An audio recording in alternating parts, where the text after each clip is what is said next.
ओंकारं बिन्दुसंयुक्तं नित्यं ध्यायन्ति योगिनः कामदं मोक्षदं चैव ओंकाराय नमो नमः। अविरलशब्दगणौका प्रक्षालितसकलभूतलकलङ्का मुनिभिरुपासकतीर्था सरस्वती हरतु नो दुरिताम्। अज्ञानतिमिरान्धस्य ज्ञानाञ्जनशलाकया चक्षुरुन्मीलितं येन तस्मै श्रीगुरवे नमः। श्रीपरमगुरवे नमः। परम्पराचार्यगुरवे नमः। सकलकलुषविध्वंसकं श्रेयसां परिवर्धकं धर्मसम्बन्धकं भव्यजीवमनप्रतिबोधकारकम् इदं शास्त्रं श्रीपुराणनामधेयम्। अस्य मूलग्रन्थकर्तारः सर्वज्ञदेवाः तदुत्तरग्रन्थकर्तारः गणधरदेवाः प्रतिगणधरदेवाः तेषां वचनानुसारमासाद्य विरचितं श्रीमती सकलज्ञानसाम्राज्यपदवीयुषे धर्मचक्रकृते भक्ते नमः संसारधीमुषे। சான்றோர்களே, இந்த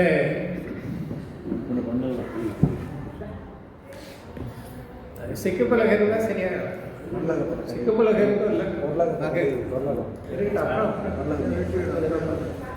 அதே ஐட்டாக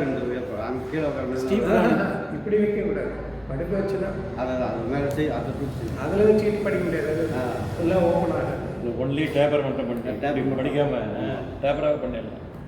டேப்பராக பண்ணி கீழே ஒரு இது டெஸ்க் பழைய டெஸ்க் இருக்குது, அது மாதிரி கால் இல்லாமல். இப்பொழுது ஸ்ரேயாம்ச சுவாமி புராணத்தை நாம் படித்து கொண்டு வருகிறோம். அதிலே ஸ்ரேயாம்ச தீர்த்தங்களுடைய பஞ்ச கல்யாண வைபவங்கள் எல்லாவற்றையுமே படித்து நிறைவு செய்துவிட்டோம். அந்த பரிநிர்வாண கல்யாணத்திற்கு பிறகு ஸ்ரேயாம்ச தீர்த்தங்கள் காலத்தில் தோன்றிய முதல் ராமர், முதல் ஸ்ரீகிருஷ்ணர் என்று சொல்லக்கூடிய அர்த்த சக்கரவர்த்தி, முதல் பிரதிவாச தேவர், அஸ்வக்ரீவர் ஆகிய 3 பேருடைய வரலாற்றினை நாம் படித்து கொண்டு வருகின்றோம். அநேகமாக இன்று இந்த ஸ்ரேயாம்ச சுவாமி புராணம் நிறைவு செய்து விடலாம் என்று கருதுகிறேன். இப்பொழுது 2 அரசர்கள், ஒருவர் ஜுவலனஜடி மகாராஜன், மற்றொருவர்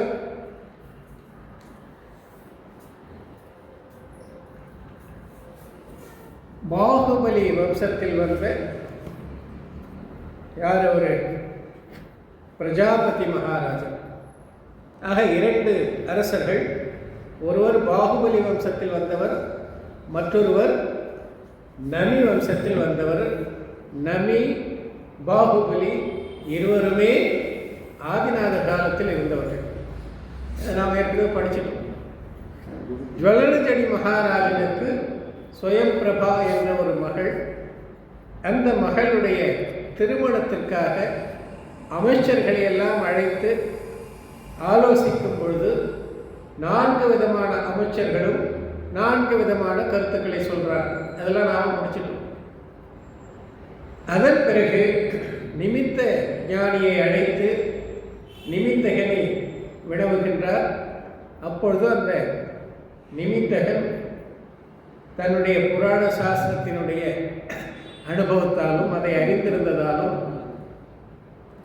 பகவான் ஆதிநாதர் அவர் காலத்தில் என்ன கூறினார் என்பதை அரசனுக்கு எடுத்து கூறி, பகவான் ஆதிநாதர் கேவலிக்கானம் அடைந்த பொழுது சமோசனத்தில் அவர் சொல்லியிருக்கார். 24 தீர்த்தங்களுடைய கதையை சொல்லியிருக்கார். அதில் ஒவ்வொரு தீர்த்தங்களும் எப்படி எப்படியெல்லாம் பிறந்து எப்படி எப்படியெல்லாம் பிற்காலத்தில் தீர்த்தகராக வருவார்கள் என்றெல்லாம் சொல்லியிருக்கார். இதிலேயே தெரியுது அவர் முக்கால உலகத்தையும் முழுமையாக அறிபவர், வாலறிவை உடையவர் என்பதை இதன் மூலமாகவும் தெரிந்து கொள்ளலாம். ஆக அவ்வளவு கால இடைவெளிக்கு உள்ளாக நடக்கக்கூடிய அனைத்து நிகழ்ச்சிகளையும் எடுத்து கூறியவர். வேடனாக இருந்து மரீச்சியாக அவதரித்து அதன் பிறகு மகாவீரராக தோன்ற இருக்கக்கூடிய அவருடைய வரலாற்றினையும் முழுமையாக எடுத்து சொல்லியிருக்கிறார் என்பது இதன் மூலமாக தெரிகிறது. அப்படிப்பட்ட அந்த மகாவீரர் இப்பொழுது ஸ்ரீகிருஷ்ணனாக தோன்றியிருக்கின்றார். அவருக்கு தான் ஸ்வயம்பிரபை மனைவியாக அல்லது ராணியாக, மகாராணியாக ஆக இருக்கிறாள் என்பதை அன்றே சொன்னார். அதை இப்பொழுது ஆகமத்தை அறிந்த, நிமித்தத்தை அறிந்த அந்த நிமித்தகன் அரசனுக்கு எடுத்து சொல்லு. இதெல்லாம் நாம் சொல்லி முடிச்சிட்டோம். இந்த பழைய கதையை கொஞ்சம் ரீகேப் பண்ணால் தான் இப்போ என்ன படிக்க போகிறோன்றது புரிய வரும். ஆமாம், அதனால் கொஞ்சம் பழசை நான் உங்களுக்கு சொல்கிறேன். ஆக இப்பொழுது அதை பார்த்த பிறகு அரசன் ஜுவலனஜடி மகாராஜன் இதுதான் மிகவும் சரியானது என்பதை உணர்ந்து அங்கே முதல் நாராயணனாக தோன்றி இருக்கக்கூடிய திவிட்டன் அல்லது திரிபிருஷ்டன் அவருடைய தந்தை பிரஜாபதி, இந்த பிரஜாபதிக்கு தூதுவனை அனுப்ப இருக்கிறார். அதை தான் இப்போ நாம் படிக்கணும். அது கேட்டு அதிக சந்துஷ்டனாகி ஜுவலனஜடி மகாராஜன் சம்பின்ன ஸ்ரோதாவுக்கு அதிக பிரசாதம் செய்து, இதை கேட்டவுடனே ஆக நம்முடைய வம்சம் பரம்பரை உண்டா கொடுப்பான்னு சொல்கிறோம். அதுபோல் நம்முடைய வம்சத்துக்குள்ளவே திருமணத்தை, அதுவும் எப்படிப்பட்ட பரம்பரை, அந்த பரம்பரையை பார்க்கும் பொழுது அந்த பரம்பரையில் வந்தவர்கள் நாம் மீண்டும் இணையக்கூடிய அப்படிப்பட்ட ஒரு வாய்ப்பு கிடைத்திருக்கிறது என்பதை அறிந்து அதிக சந்துஷ்டனாகி ஜுவலனஜடி மகாராஜன் சம்பின்ன ஸ்ரோதாவுக்கு அதிக பிரசாதம் செய்து, சம்பின்ன ஸ்ரோதா அந்த நைமித்திகனுடைய பெயர், அவனுக்கு அதிக பிரசாதம் செய்து, அமைச்சர்களுக்கெல்லாம் ஓரளவு செய்தார். ஆனால் அதைவிட அதிகமாக இந்த நைமித்திகனுக்கு செய்வதற்கு காரணம் இவன் கூறிய கருத்து மிகவும் பொருத்தமாகவும் மகிழ்ச்சிக்குரியதாகவும் இருந்ததால் அதிக பிரசாதம் செய்து, அதுபொழுதே தற்காரியார்த்தமாக பகுவித ரத்னாதி பாகுட சகித லேக பத்திரத்தினோடு கூட இந்து என்னும் மந்திரியை பிரஜாபதி மகாராஜன் பார்சத்து ஏறப்போக விட்டவன். அதுபொழுது உடனே சுபஸ்ய சீக்கிரம், நல்ல காரியத்தை உடனே செய்யணும். ஆகையினால தற்காரியார்த்தமாக அந்த செயலுக்காக பகுவித ரத்னாதி பாகுட சகித அநேக விதமான பல்வகைப்பட்ட ரத்தினங்கள், அந்த ரத்தினங்களோடு கூடிய பாகுடம், பாகுடம்னா என்னங்க, சமய பாகுடம், பவையன பாகுடம், எல்லாம் பாகுடம். 84 பாகுடங்களை குந்தர் எழுதினார். அந்த 84 பாகுடங்கள்னு சொல்கிறாங்களே, பாகுடம்னா இங்கே இங்கே வந்திருக்கு பாருங்க, பாகுடத்தினை பாகுட சகித்த அப்படின்னா அந்த 84 பாகுடத்தை கூட வச்சு அடைச்சாரா? பாகுடம் அவர் குந்தர் காலம் பிற்பட்டது தானே. இது எப்போ? ஸ்ரேயாசுதத்தங்க காலம். பாகுடம் என்றால் காணிக்கை. இதை நான் சமயசாரம் சொல்லும் போது சொல்லியிருக்கேன், பரமாக வகுப்புலையும் சொல்லியிருக்கிறேன். நமக்கு மறந்து போகிறதுன்றது அது ஒரு நல்லது தான். மறக்கலைன்னா ரொம்ப எவ்வளோ ஞாபகம் வச்சுக்கிறது. பாகுடம் என்றால் காணிக்கை என்ற ஒரு பொருள். பிராபுதம் என்றால் 12 அங்கங்களிலே திருஷ்டிவாத அங்கத்தினுடைய ஒரு உட்பிரிவு. அது வேணும்னா நீங்கள் திரும்பவும் பரமாக கிளாஸில் கேட்கலாம், திரும்பவும் வரப்போகுது. ஆக பாகுடம் என்பதற்கு காணிக்கை என்று பொருள். அங்கே பிராபுதம் என்பது ஒரு அதிகாரத்திற்கும் பெயர். அந்த அதிகாரத்தினுடைய அறிவு ஞானம் குந்தருக்கு இருந்ததால் அதை வைத்து அவர் சமயசார முதலான 84 பாகுடங்கள் எழுதினார்னு சொல்லுவாங்க. அதற்கு இன்னொரு விளக்கமும் சொல்லுவாங்க. அவர் ஆன்மாவுக்கு காணிக்கையாக அந்த நூல்களை படைத்தருளினார். அந்த நூல்களை தனக்காக, தன்னுடைய அனுபவத்தை மேலும் தூய்மையாக்கிக் கொள்வதற்காக, தன்னுடைய தூய ஆன்மாவுக்கு அந்த பாகுட நூல்களை காணிக்கையாக இயற்றி அருளினார் அப்படின்னு அப்படி ஒரு கருத்து சொல்லுவாங்க. ஆக பாகுடம் என்பது 12 அங்கங்களிலே ஒரு அங்கத்தினுடைய திருஷ்டிவாத அங்கத்தினுடைய உட்பிரிவு பிராபுத அதிகாரம் என்று சொல்லுவார்கள். வஸ்து அதிகாரம் அதனுடைய உட்பிரிவு பிராபுத அதிகாரம், அதனுடைய விளக்கமெல்லாம் அங்கே பார்க்கணும். ஆக பாகுடம் என்ற சொல்லுக்கு நேர்பொருள் காணிக்கை.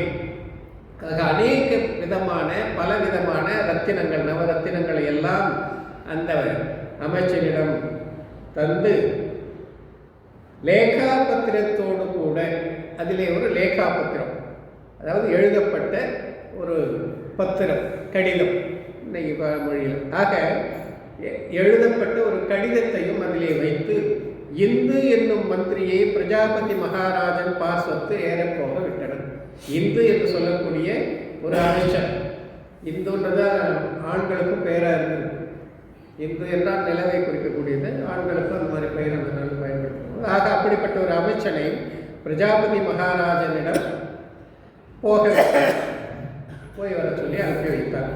அவனும் போகி போதனபுர சமீபமாகிய புஷ்கரண்டகம் என்னும் உத்தியானத்து ஏதற் காரியமெல்லாம் நிமித்த புராண நிபுணனாகிய ஜெயகுப்தி என்னும் நைமித்திக வசனத்தால் அறிந்து தனது வரவு பார்த்திருந்த பிரஜாபதி மகாராஜனுக்கு பிரணாமபூர்வகமாக உபாயன சகித லேக பத்திரம் கொடுப்ப சந்தி விக்கிரககாரியாயினான் ஒருவன் பத்திரத்தினை வாங்கி வாசித்தனன். என்ன சொல்றார்? இங்கிருந்து இந்த அமைச்சர் இந்த சமைச்சர் செல்கிறார். போதனபுர சமீபமாகிய போதனபுரத்திற்கு அருகில் ஆக அந்த பரம்பரையை ஆதிநாதர் காலத்திலிருந்து பாகுபலி போதனபுரத்தை ஆண்டார். இன்னும் அந்த போதனபுரத்திலே அவருடைய வம்சாவளியை சேர்ந்த பிரஜாபதி முதலான மகா அரசர்கள்லாம் இருந்திருக்கார்கள். அங்கே புஷ்பகரண்டகம் என்னும் உத்தியானத்து, புஷ்பகரண்டகம் என்று சொல்லக்கூடிய ஒரு உத்தியானம் பூங்கா, அந்த இடத்தில் ஏதற் காரியமெல்லாம் நிமித்த புராண நிபுணனாகிய ஜெயகுப்தி என்னும் நைமித்திக வச்சனத்தால் அறிந்து அங்கே நடந்திருக்கு. பிரஜாபதி இருக்கக்கூடிய அந்த இடத்திலும் பிரஜாபதி மகாராஜன் இடம் இருக்கக்கூடிய நைமித்திகன், என்ன ஒரு பேரு ஜெயகுப்தி என்று சொல்லக்கூடிய நைமித்திகன், அவன் அரசன்கிட்ட சொல்லியிருக்கான், இதுபோல நம்முடைய குமாரனுக்கு மகள் திருமண வயதில் இருக்கக்கூடிய ஸ்வயம்பிரபை என்ற மகள் ஜொலநேரி மகாராஜுடைய மகள், அவளுடைய திருமண தகவல் எடுத்துக்கொண்டு இந்து என்று சொல்லக்கூடிய அமைச்சர் வர இருக்கிறார். இந்து என்ற பெயர் சொன்னாலும் ஆனால் வர இருக்கிறார் என்பதை பிரஜாபதி மகாராஜனுக்கு அந்த நைவேத்திகன் சொல்ல, அதை கேட்ட மகாராஜன் பாருங்க, அரண்மனையில் இல்லை, அரண்மனையை விட்டு பூங்கா வந்துட்டார் வரவேற்கிறது. அமைச்சனை வரவேற்க தூதுவனாக வரக்கூடிய அமைச்சனை வரவேற்பதற்கு அப்படிதான் தெருவில் வந்து வரவேற்கணும். அதுதான் இப்போ நம்ம முறை அப்படி தான், விருந்தாளி வராங்கன்னா வெளியில் போய் வரவேற்று உள்ளே அழைச்சிக்கிட்டு போகணும். அதே போல் வழி அனுப்பி வைக்கணும் வெளியில் வந்து. அந்த நாளில் நீர்நிலை வரணும், வழி அனுப்புவாங்கன்னு வருது. ஆக அப்படி அது முறையாக இருந்தது. ஆகையினால ரெண்டு பேரும் சம்மந்தியாக போகிறாங்கல்ல, ரெண்டு பேரும் ஈக்குவல் தானே அந்த அடிப்படையிலும். ஆக அங்கே என்ன அந்த பூங்கா சொல்கிறாரு, புஷ்பகரண்டகம் என்று சொல்லக்கூடிய ஒரு பூங்காவிலே ஏதற் காரியம் எல்லாம் இதுபோலாம் நடக்க போகின்றதை முன்கூட்டியே ஜெயகுப்தி என்று சொல்லக்கூடிய நிமித்தனால் அறிந்து தனது வரவு பார்த்திருந்த இந்து அங்கே வரப்போறான் என்பதை எதிர்பார்த்திருந்த பிரஜாபதி மகாராஜனுக்கு, பிரஜாபதி மகாராஜன் இந்த பூங்காவில் இருக்கார், அங்கே சென்று இந்த இந்து என்ற அமைச்சர் வினய பிரணாம பூர்வகமாக வினயத்தோடும் வணக்கத்தோடும் உபாயன சகித லேக பத்திரம் கொடுப்ப, தன்னிடம் இருந்த காணிக்கையாக கொண்டு வந்த எல்லாவற்றையும் அந்த அதில் எழுத வைக்கப்பட்டிருந்த கடிதம் அனைத்தையும் அந்த பிரஜாபதி மகாராஜனுக்கு தர சந்தி விக்கிரககாரியாயினால் ஒருவன் பத்திரத்தினை வாங்கி வாசித்தனர். சந்தி விக்கிரககாரி அப்படின்னா என்ன? ஒரு நூலையோ ஒரு பத்திரத்தையோ ஒரு கடிதத்தையோ படிக்கணும்னா எங்கே பதம் பிரிக்கணும், எங்கே சேர்த்து படிக்கணும், அதை தெரிந்திருக்கணும் நன்றா. எப்படி ஒன்றாலும் படிக்கிறது இல்லை. கமா ஃபுல் ஸ்டாப் கூட மாறிட்டாங்க, பொருளே மாறி போதில்லை.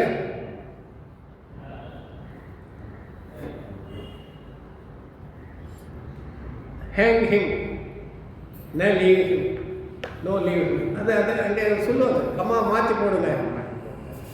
Hang him no leave him, பொருளே மாறி போச்சுல்ல. அப்போ சொல்லுவாங்க சுக்கு மயில் அதே தப்பு. அதனால் இன்னும் நிறைய சொல்லுவாங்க. ரோக்கோ மத் ஜானே தோ ஹிந்தியில், ரோக்கோ மத் ஜானே தோ, ரோக்கோன்னா நிறுத்து, மத் ஜானே தோ போக விடாது, ரோக்கோ மத் தடுக்காத, ஜானே தோ கமா மாறி போச்சு. அது பொருளை மாறி போகுது. தமிழ்லேயே நிறைய இருக்கும், அது எனக்கு இப்போ ஞாபகம் வந்தது. ஆக இப்படி அதை படிப்பதற்கும் அந்த படிக்கக்கூடிய ஆற்றல் இருக்கணும். எந்த இடத்துல பதம் பிரிக்கணும், எந்த இடத்துல சேர்த்து படிக்கணும். தவறாக படித்து விட்டால் கருத்தே தவறாக புரிந்து கொள்ளப்படும். சாதாரண ஒரு பத்திரம் அரசனால் அனுப்பப்பட்ட பத்திரத்தை படிப்பதற்கு கூட தகுதி வாய்ந்த ஒரு நபரை வைத்திருக்காங்க. யார் படிப்பார், சரியாக யார் படித்துக் கொள்ள சொல்லுவார். ஆகமத்தை படிக்கணும்னா எவ்வளோ கேர்ஃபுல்லாக இருக்கணும்.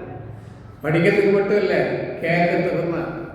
எல்லாத்துக்குமே ரொம்ப கவனமாக இருந்தால் தான் சரியான முறையிலே ஆகமத்தை படித்து புரிந்து அதன் பயனை பெற முடியும். எல்லாத்துக்கும் ஆகமத்தில் சார்ந்து இருக்கும். ஆனால் எதை எப்படி எடுத்துக்கொள்ள வேண்டும், எதற்கு எவ்வளோ வெயிட்டேஜ் பல முறை சொல்லியிருக்காங்க. பரமாகமத்தை கேளுங்க, அதில் வரும் நிறைய. ஆகையினால இதுவும் அந்த சாஸ்திரத்தில் இருக்குது, அதுவும் அந்த சாஸ்திரத்தில் இருக்குதுன்னா சாஸ்திரத்தில் இருக்குது. ஆனால் வெயிட்டேஜ் எவ்வளோ? உடன் பிறந்த சகோதரனும் சகோதரன் தான், ஊரில் இருக்கிற பிள்ளைகளும் சகோதரர்கள் தான், 2 பேரும் சகோதரர். அண்ணன் தான் கூப்பிடுவோம், அவரும் அண்ணன் தான், எனக்கு கூட பிறந்த அண்ணன் சகோதரனும் அண்ணன் தான். ஆக சொத்துன்னு வரும்போது அவருக்கு எல்லாருக்கும் கொடுத்துட முடியுமா? அதுவாக தான் நமக்கு முக்தி என்று வரும்பொழுது எந்த கருத்தை முக்கியத்துவம் தந்து அதை ஏற்றுக்கொள்ள வேண்டும் என்பதெல்லாம் இருக்கு. ஆகையினால இப்படிப்பட்ட ஆற்றல் உடையவர்கள் ஆகமத்தை படிக்கணும், கேட்கணும். இங்கே அரசனிடம் இருக்கக்கூடியவருக்கு கூட அப்படிப்பட்ட ஆற்றல் உடைய ஒருவர் இருக்கிறார். அவரிடம் தந்து அந்த பத்திரத்தை படிக்க சொல்றார். சந்தி விக்கிரக காரியான ஒருவன் பத்திரத்தினை வாங்கி வாசித்தனர். இதுக்கு இன்னொரு அர்த்தமும் இருக்கு. சந்தி விக்கிரகம்னாக பிரச்சனையை சால்வ் பண்ணுறது, பிரச்சனையை பெருசாக அப்படியும் ஒரு அர்த்தம் இருக்குது. ஆனால் இந்த இடத்துல அந்த அர்த்தம் கிடையாது. அது நாம் தெரிந்து ஸ்வஸ்தி ஸ்ரீ விஜயாந்த பர்வத அந்த பத்திரத்தில் என்ன எழுதியிருக்கா, கடிதத்தில் என்ன இருந்தது அதை சொல்கிறார். ஸ்வஸ்தி ஸ்ரீ விஜயாந்த பர்வத தட்சிண ஸ்ரேணி ரதனோபுர சக்கரவாள நகராதிபதியாகிய நபி வம்சாவதாரத்துள் தோன்றிய ஜுவலனஜடி மகாராஜன் தன்னுடைய அறிமுகத்தை அதை சொல்கிறார். என்ன சொல்கிறார்? ஸ்வஸ்தி ஸ்ரீ. இந்த ஸ்வஸ்தி ஸ்ரீன்றது ஒரு அந்த நாளில் நான் பயன்படுத்தப்பட்ட ஒரு சொல். இப்போ நாம் மேன்மை மிகு மழமள ஸ்ரீன்னு ஒருத்தர் அந்த நாளில் பத்திரிகையில் எழுதுவாங்க. மழமள ஸ்ரீ அப்படின்ற மாதிரிலாம் அதெல்லாம் இப்போ போயிடுச்சு அந்த பிரயோகம். அதுபோல் ஒரு நல்ல சொற்களை முதல்ல வைத்து ஆரம்பிக்கிறது. மேன்மை மிகு அப்படின்னு எழுதுவாங்க. ஸ்வஸ்தி ஸ்ரீ விஜயார்த்த பர்வத தட்சிண ஸ்ரேணி. விஜயார்த்த பர்வதத்தில் தெற்கு நபி வம்சம், நபி அங்கே தான் ஆண்டார். அதனால் நபி வினவி அந்த தட்சிண ஸ்ரேணி ரதனபுர சக்கரவாள நகராதிபதியாகிய ரதனபுரம் என்று சொல்லக்கூடிய நாடு, அதில் சக்கரவாளம் என்று சொல்லக்கூடிய நகரம். அந்த நகரத்திற்கு அரசனாக திகழ்கின்ற நபி வம்சாவதாரத்தில் தோன்றிய நபி வம்சத்தினுடைய அந்த பரம்பரையிலே வந்த ஜுவலனஜடி மகாராஜன் என்பவர். மகாராஜனாகிய நான் போதனபுர சுவாமியாகிய ஆதி தீர்த்தங்கர ரிஷபசுவாமி புத்திரனாகிய போதனபுர சுவாமி அப்படின்னா யாரு? சுவாமின்னா பகவான் இல்லை. போதனபுர சுவாமின்னா போதனபுரத்துக்கு அரசனாக இப்பொழுது இருக்கக்கூடிய. திருக்குறள் வச்சு கூட இப்படிலாம் பேசுகிறாங்க. இறைவன்னா ராஜாவை குறிக்கும் அப்படின்னு எனக்கு ஒருத்தர் சொல்கிறார். இறைவன்னா அரசு பகவான் இல்லை, அவர் ராஜாவை தான் சொன்னார் அப்படின்லாம் அவங்க இஷ்டத்துக்கு அர்த்தம் பண்ணுறாங்க. அது ஒரு அங்கே சுவாமி என்ற சொல் அரசனுக்கும் பொருந்தும், தலைவனுக்கும் பொருந்தும், கடவுளுக்கும் பொருந்தும். அதனால் சுவாமின்னா எல்லாமே கடவுள் தான் அப்படின்ற மாதிரி அர்த்தம் பொருள் கொள்ளக்கூடாது. போதனபுர சுவாமியாகிய போதனபுரத்திற்கு அரசனாக திகழ்கின்ற ஆதி தீர்த்தங்கர ரிஷபசுவாமி புத்திரனாகிய ஆதி தீர்த்தங்கராகிய ரிஷபசுவாமி. இங்கே பாருங்க, சுவாமின்னு சொல்லி வந்திருக்கு. தீர்த்தங்கருக்கு சுவாமின்னு சொல்லியிருக்காரு, அரசனுக்கு சுவாமின்னு சொல்லியிருக்காரு. ஆகினால எந்த இடத்துல எதற்கு என்ன மாதிரியான கருத்து கொள்ளணும், லௌகிகத்தில் எப்படிலாம் நாம் பூந்து விளையாடணும், ஆகமத்திலேயே அந்த மாதிரி அறிவு இருந்தால் தான் முடியும். சும்மா கண்ண முடிக்க ஏதோ ஒன்றாலும் சாஸ்திரம் படிச்சுட்டே இருந்தாங்க, அதனால் பயன் விளையாது. ஆதி தீர்த்தங்கர ரிஷபசுவாமி புத்திரனாகிய பாகுபலி குமார அவதாரத்தில் தோன்றிய பிரஜாபதி ராஜாவுக்கு மகாராஜாவுக்கு பிரணாம பூர்வகம் விஞ்ஞாபிப்பார். அவருக்கு உரிய மரியாதை கொடுத்து எழுதி நான் உங்களிடம் அறிவிப்பதாவது, விஞ்ஞாபிப்பதாவது, அல்லது வேண்டுவதாவது, தெரிவிப்பதாவது. தெரிவித்தல் சந்திராதித்யரை போல லோகத்து பிரசித்தமாகிய ஆதி தேவ ரிஷபசுவாமியே தொடங்கி பரம்பரையால் வாரானின்ற விவாக சம்பத்தினை உடைத்துமாகிய நமது வம்சத்து விஷுத்தியும் விஷுத்தியதிசயம் விசார கோச்சரமாவதொன்றாதலில் பகவதர்கத் பிரணீதமாகிய பிரதமானியோக மகாபுராணத்துள் அவசர்பணிகால சதுர்த்த சமயத்தின் கண் பரதக்ஷேத்திர பௌதன புராதிபதி புத்திரன் திரிகண்ட பரதாதிபதியாகும் ஸ்ரீகிருஷ்ண வாசுதேவனுக்கு மகாதேவியாகும் என்று ஆப்தவச்சனம் உண்டாதலில் ஸ்வயம் பிரபையினை ஸ்ரீகிருஷ்ண குமாரனுக்கு கொடுத்து பரம்பரையால் வருகின்ற விவாக சம்பத்தினையே பிரகாசித்தற்கு பிரார்த்தியால் என்ற எனது மனோரதத்தினை பூர்ணமாக்க வேண்டும் அப்படின்னு ஜுவலனகரி மகாராஜன் பிரஜாபதி மகாராஜனுக்கு எழுதுகிறார். என்ன சொல்றார்? சந்திராதித்யரை போல, சூரியனும் சந்திரனும் போல லோகத்து பிரசித்தமாகிய இந்த உலகத்திலே மிகவும் புகழ்பெற்ற ஆதிதேவ ரிஷபசுவாமியே தொடங்கி ஆதி தீர்த்தகராகிய ரிஷபசுவாமி காலம் தொட்டு பரம்பரையால் வாரான் என்ற பரம்பரையால விவாகம் திருமணம் நிகழும். அவர் தான் முதல்ல உலகத்துக்கு திருமணத்தை எடுத்து காட்டினவர். அதுக்கு முன்னே கல்யாணம் இருந்ததா? ஆதிநாத தீர்த்தகருக்கு முன்னாடி பரத கஷேத்திரத்தில் கல்யாணம் நடந்ததான்னு கேட்குறேன். அவருக்கு நாகராஜ் கல்யாணம் வந்துக்கிறார். அப்போ போக பூமி கல்யாணமே கிடையாது. இரட்டையராக பிறப்பார்கள், அவர்களே கணவன் மனைவியாயிடுவாங்க. நாவிராஜ மன்னர் வரை அப்படித்தான் இருந்தது. என்ன அவர் தான் கடைசி மனு. அவர் காலம் வரை பிறப்பவர்கள் தான் கணவன் மனைவியாக ஆவது வழக்கமாக இருந்தது. முதலிலே அரேஞ்ச்டு மேரேஜ் எப்போ யாருக்குன்னா ஆதிநாதருக்கு தான்.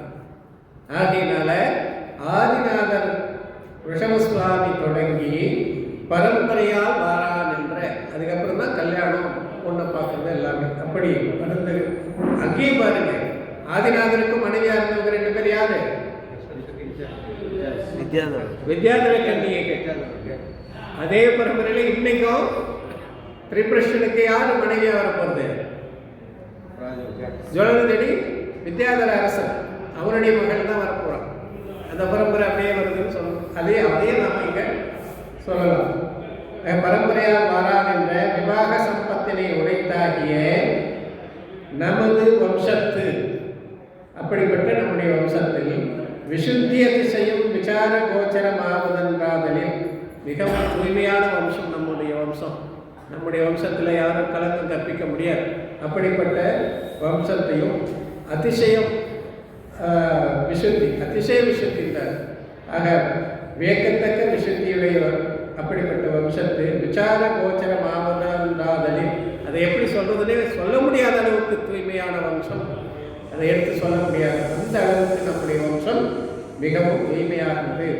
பகவதர்கத் பிரணீதமாகிய பிரதமானியோக மகாபுராணத்துள் அப்படிப்பட்ட வம்சத்தில் நாம் எல்லாம் தோன்றியிருப்பதால் அதே மட்டுமல்ல, பகவதர்கத் பிரணீதமாகிய அருக பகவான் சொல்லப்பட்ட பிரதமானியோக மகாபுராணத்துள், இந்த பிரதமானியோக மகாபுராணத்திலே அவசர்பணி 4ஆம் காலத்தில் சதுர்த்த சமயத்தின் கண், அதாவது அவசர்பணியில் 4வது காலத்தில் தீனர் காலத்தில் பரதக்ஷேத்திரே பௌதனபுராதி பதி புத்திரன், பரதக்ஷேத்திரத்தில் பௌதனபுரத்திற்கு அரசனாக திகழ்கின்ற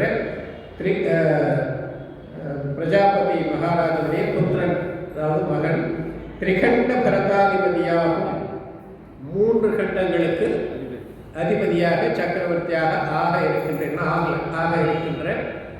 அர்த்த சக்கரவர்த்தியாக இருக்கின்ற திரிபுருஷ்ட வாசுதேவனுக்கு, திரிபுருஷ்டன் என்று சொல்லக்கூடிய உங்களுடைய மகன் திரிபுருஷ்டன் வாசுதேவனுக்கு மகாதேவியாகும் என்று ஆப்தவச்சனம் உண்டாதலில் என்னுடைய மகளாகிய ஸ்வயம் பிரபை மகாதேவியாக ஆக்குவார். மகாலட்சுமி தான் மகாதேவி ஆக்குவார். அர்த்த சக்கரவர்த்தியினுடைய மனைவி என்ற போது மகாதேவி தான, மகாராணி. அப்படிப்பட்ட என்று ஆப்தவச்சனம் உண்டாதலில் பகவானே சொல்லியிருக்காரு. மகாவீரனுடைய கதையை சொல்லும்போது இதெல்லாமும் சொல்லியிருக்காரு. உண்டாதலில் ஸ்வயம் பிரபையினை ஸ்ரீகிருஷ்ணகுமாரனுக்கு கொடுத்து, சுயம்பிரபையை ஸ்ரீகிருஷ்ணகுமாரனுக்கு தந்து பரம்பரையால் வருகின்ற விவாக சம்பத்தினையே பிரகாசித்தற்கு, பரம்பரையாக நாம் எப்படியெல்லாம் திருமணம் நடந்து வந்ததோ இதுவரை, அதுபோல அந்த விவாகம் என்று சொல்லக்கூடிய செல்வத்தை பிரகாசித்தற்கு, அதை மேலும் வெளிரச் செய்வதற்கு பிரார்த்தியா என்ற நான் உங்களிடம் வேண்டி கேட்டுக்கொள்கின்றேன். அப்படிப்பட்ட எனது மனோரதத்தினை, என்னுடைய விருப்பத்தை, மனோரதத்தினை பூர்ணமாக்க வேண்டும், என்னுடைய விருப்பத்தை நீங்கள் நிறைவேற்றி வைக்க வேண்டும் என்று இவ்வண்ணம் சந்தி விக்கிரகி அறிவிப்ப கேட்டு, இவ்வாறு அந்த கடிதத்தை படித்து கொண்டிருந்த சந்தி விக்கிரகியாக இருக்கக்கூடிய அவனுடைய அந்த அறிவிப்பை கேட்டு பிரஜாபதி மகாராஜன் அதிக சந்தோஷ பரவசனாகி, அவனுக்கும் முக்கிய மகிழ்ச்சி தான். சிரவணாமிருதமாகிய கன்யாரத்ன லாப வச்சனம் கேட்டு, சிரவணாமிருதமாகிய கேட்பதற்கு மிகவும் இனிமையாகிய அமுதத்துக்கு ஒப்பான அப்படிப்பட்ட செய்தியை கேட்டு கன்யாரத்ன லாபவச்சனம் கேட்டு, நமக்கு கன்யாரத்னம் கிடைக்கப் போகிறது என்று அந்த லாபம், அந்த பயனை கேட்டு அதனை சம்மதித்த பின் அவரும் அதற்கு சம்மதம் தெரிவிக்கின்றார். அதன் பிறகு பௌதனபுர நகரத்து விபூதியினையும் ராமகேசவர்களுக்கு ரூபலாவண்ய பிரபாவ மகிமையினையும் கண்டு, இன்னொன்று நாம் தெரிஞ்சுக்கணும், பெண்ணாகட்டும் பிள்ளையாகட்டும் யாருக்கும் சலைச்சவன் கிடையாது. பெண் வீட்டிலிருந்து தூது போகுது பிள்ளை வீட்டுக்கு. அதே காலகட்டங்களில் சுயம்பரமும் நடந்திருக்கு, அரசர்கள்லாம் பெண்ணு தேடி போயிட்டு இருக்காங்க. ரெண்டுமே இருந்திருக்குல்ல. பெண்ணுக்கு சுயம்பரமும் நடத்தியிருக்காங்க. பல்வேறு தரப்பட்ட அரசர்கள் போய் சுயம்பரத்தில் கலந்துட்டு என்ன கல்யாணம் பண்ணிக்குவாங்களான்னு ஏங்கனாக்கா, அதே காலகட்டத்தில் பெண் வீடு சார்பாக பிள்ளை வீட்டுக்கு அமைச்சனை அனுப்பி ஏன் பண்ண நீ கட்டிக்கோ என்றும் சொல்லியிருக்காங்க. ஆகையினால யார் வசதி யார் தாழ்வு அப்படின்னா ஒன்றும் கிடையாது.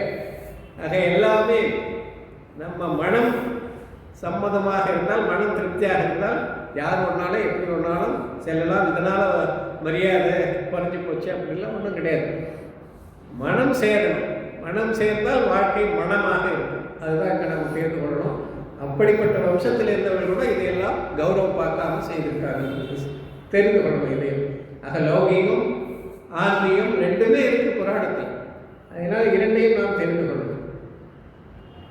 ராமகேசவர்களது ரூபலாவண்ய பிரபாவ மகிமையினையும் கண்டு, ஆக பௌதனபுரத்தினுடைய வைபவத்தை எல்லாம் அந்த அமைச்சர் பார்க்குறான், எப்படி இருக்கு. இது முடிஞ்சு போச்சு, அவர் ஓகே சொல்லிட்டார் பிரஜாபதி. அவருக்கும் மகிழ்ச்சி தான். அப்புறம் போகிறாங்க, நகரத்தை எல்லாம் சுற்றி காட்டுறாங்க, பார்க்குறாங்க. பார்த்து விட்டு ராமகேசவர்களுக்கு ரூபலாவண்ய பிரபாவ மகிமையினையும் கண்டு, ராமகேசவர்கள் யார்? ராமர் யார்? கேசவர். விஜயன் ராமன், ஸ்ரீகிருஷ்ணன் கேசவன்.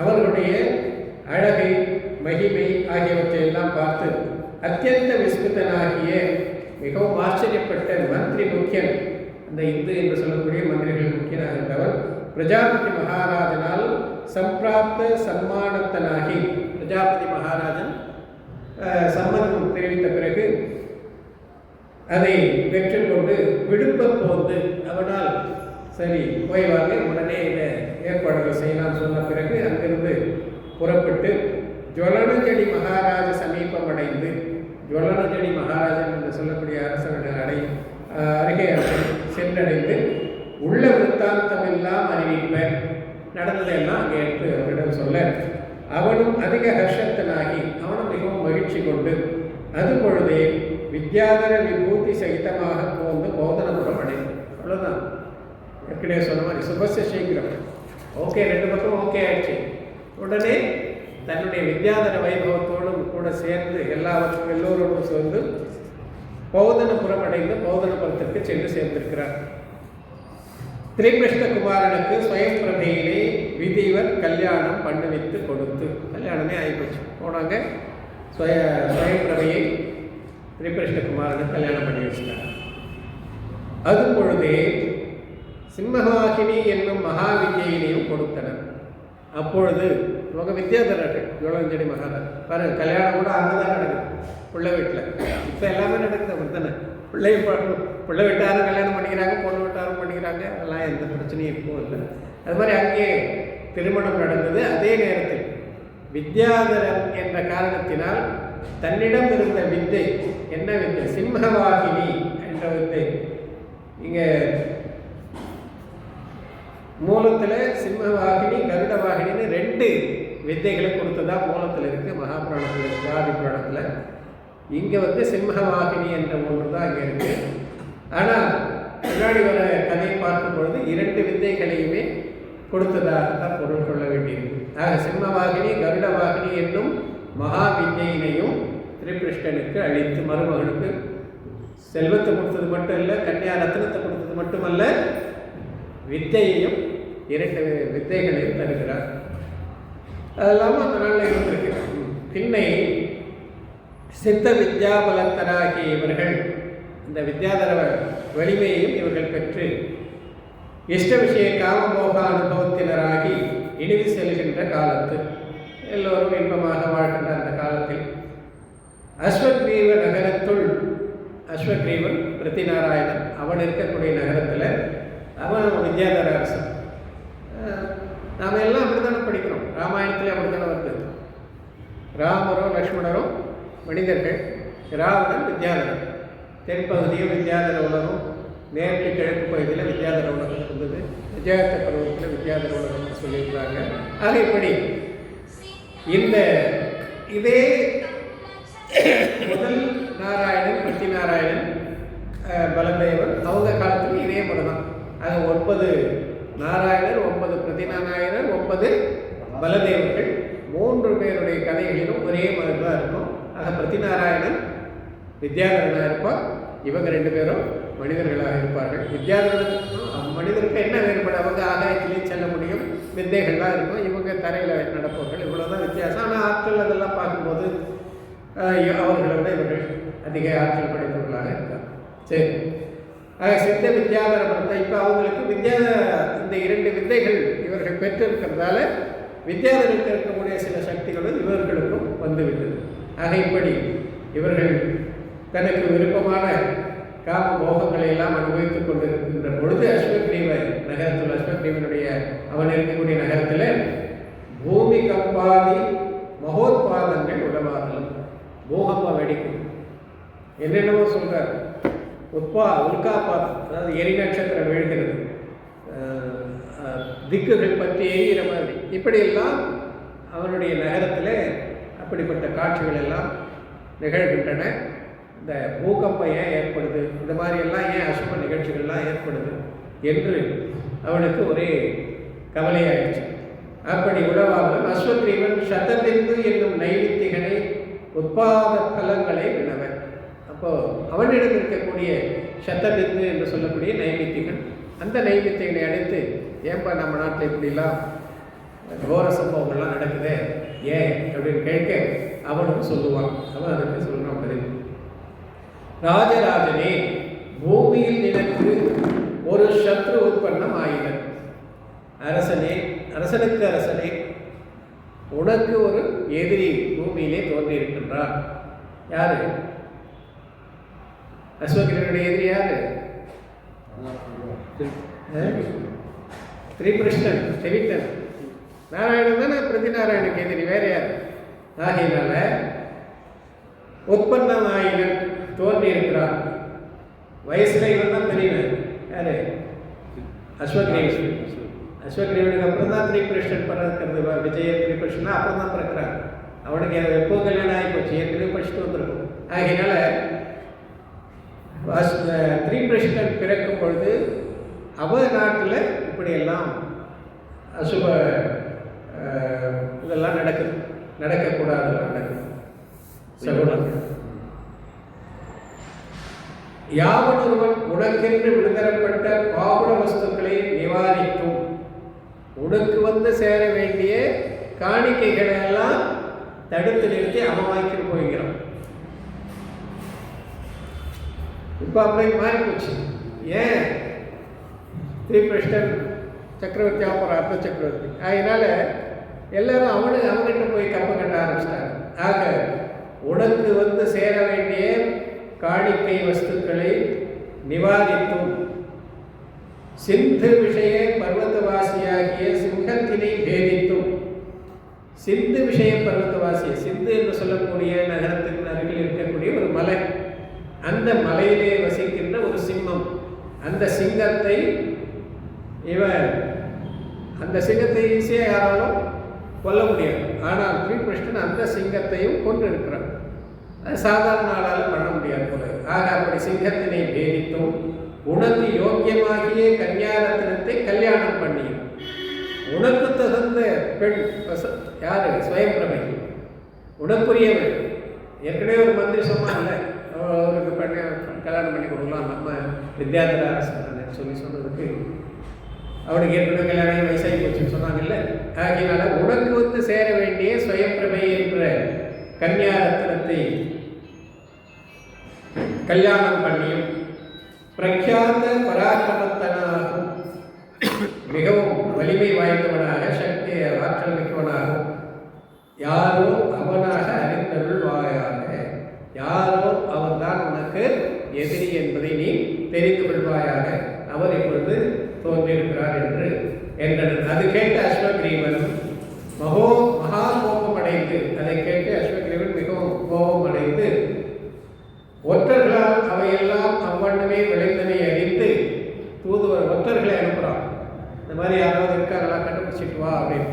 அப்படி ஒற்றர்கள் மூலமாக ஆமாம் இப்படிப்பட்ட ஒருவன் தோன்றியிருக்கிறான் என்பதை அறிந்து கோபித்து கோபம் கொண்டு அதுபொழுதே வாசுதேவ விநாசார்த்தமாக, வாசுதேவனை அழிப்பதற்காக யுத்த சன்னத்தனாகி வித்யாதர ராஜா ராஜசேனா சமுத்திரத்தோடு கூட போந்து உடனே போருக்கு கிளம்பி தன்னுடைய படை கடல் போன்ற தன்னுடைய வித்யாதர படைகளை எல்லாம் அழைத்து கொண்டு பூமியில் இடிந்து கீழே வந்து அவங்க ஆகாயத்திலே செல்லக்கூடியவர்கள். அதுக்கப்புறம் தரையிலே இறங்கி வந்து ரதாவர்த்தம் என்னும் பர்வதத்தை விட்டனர்.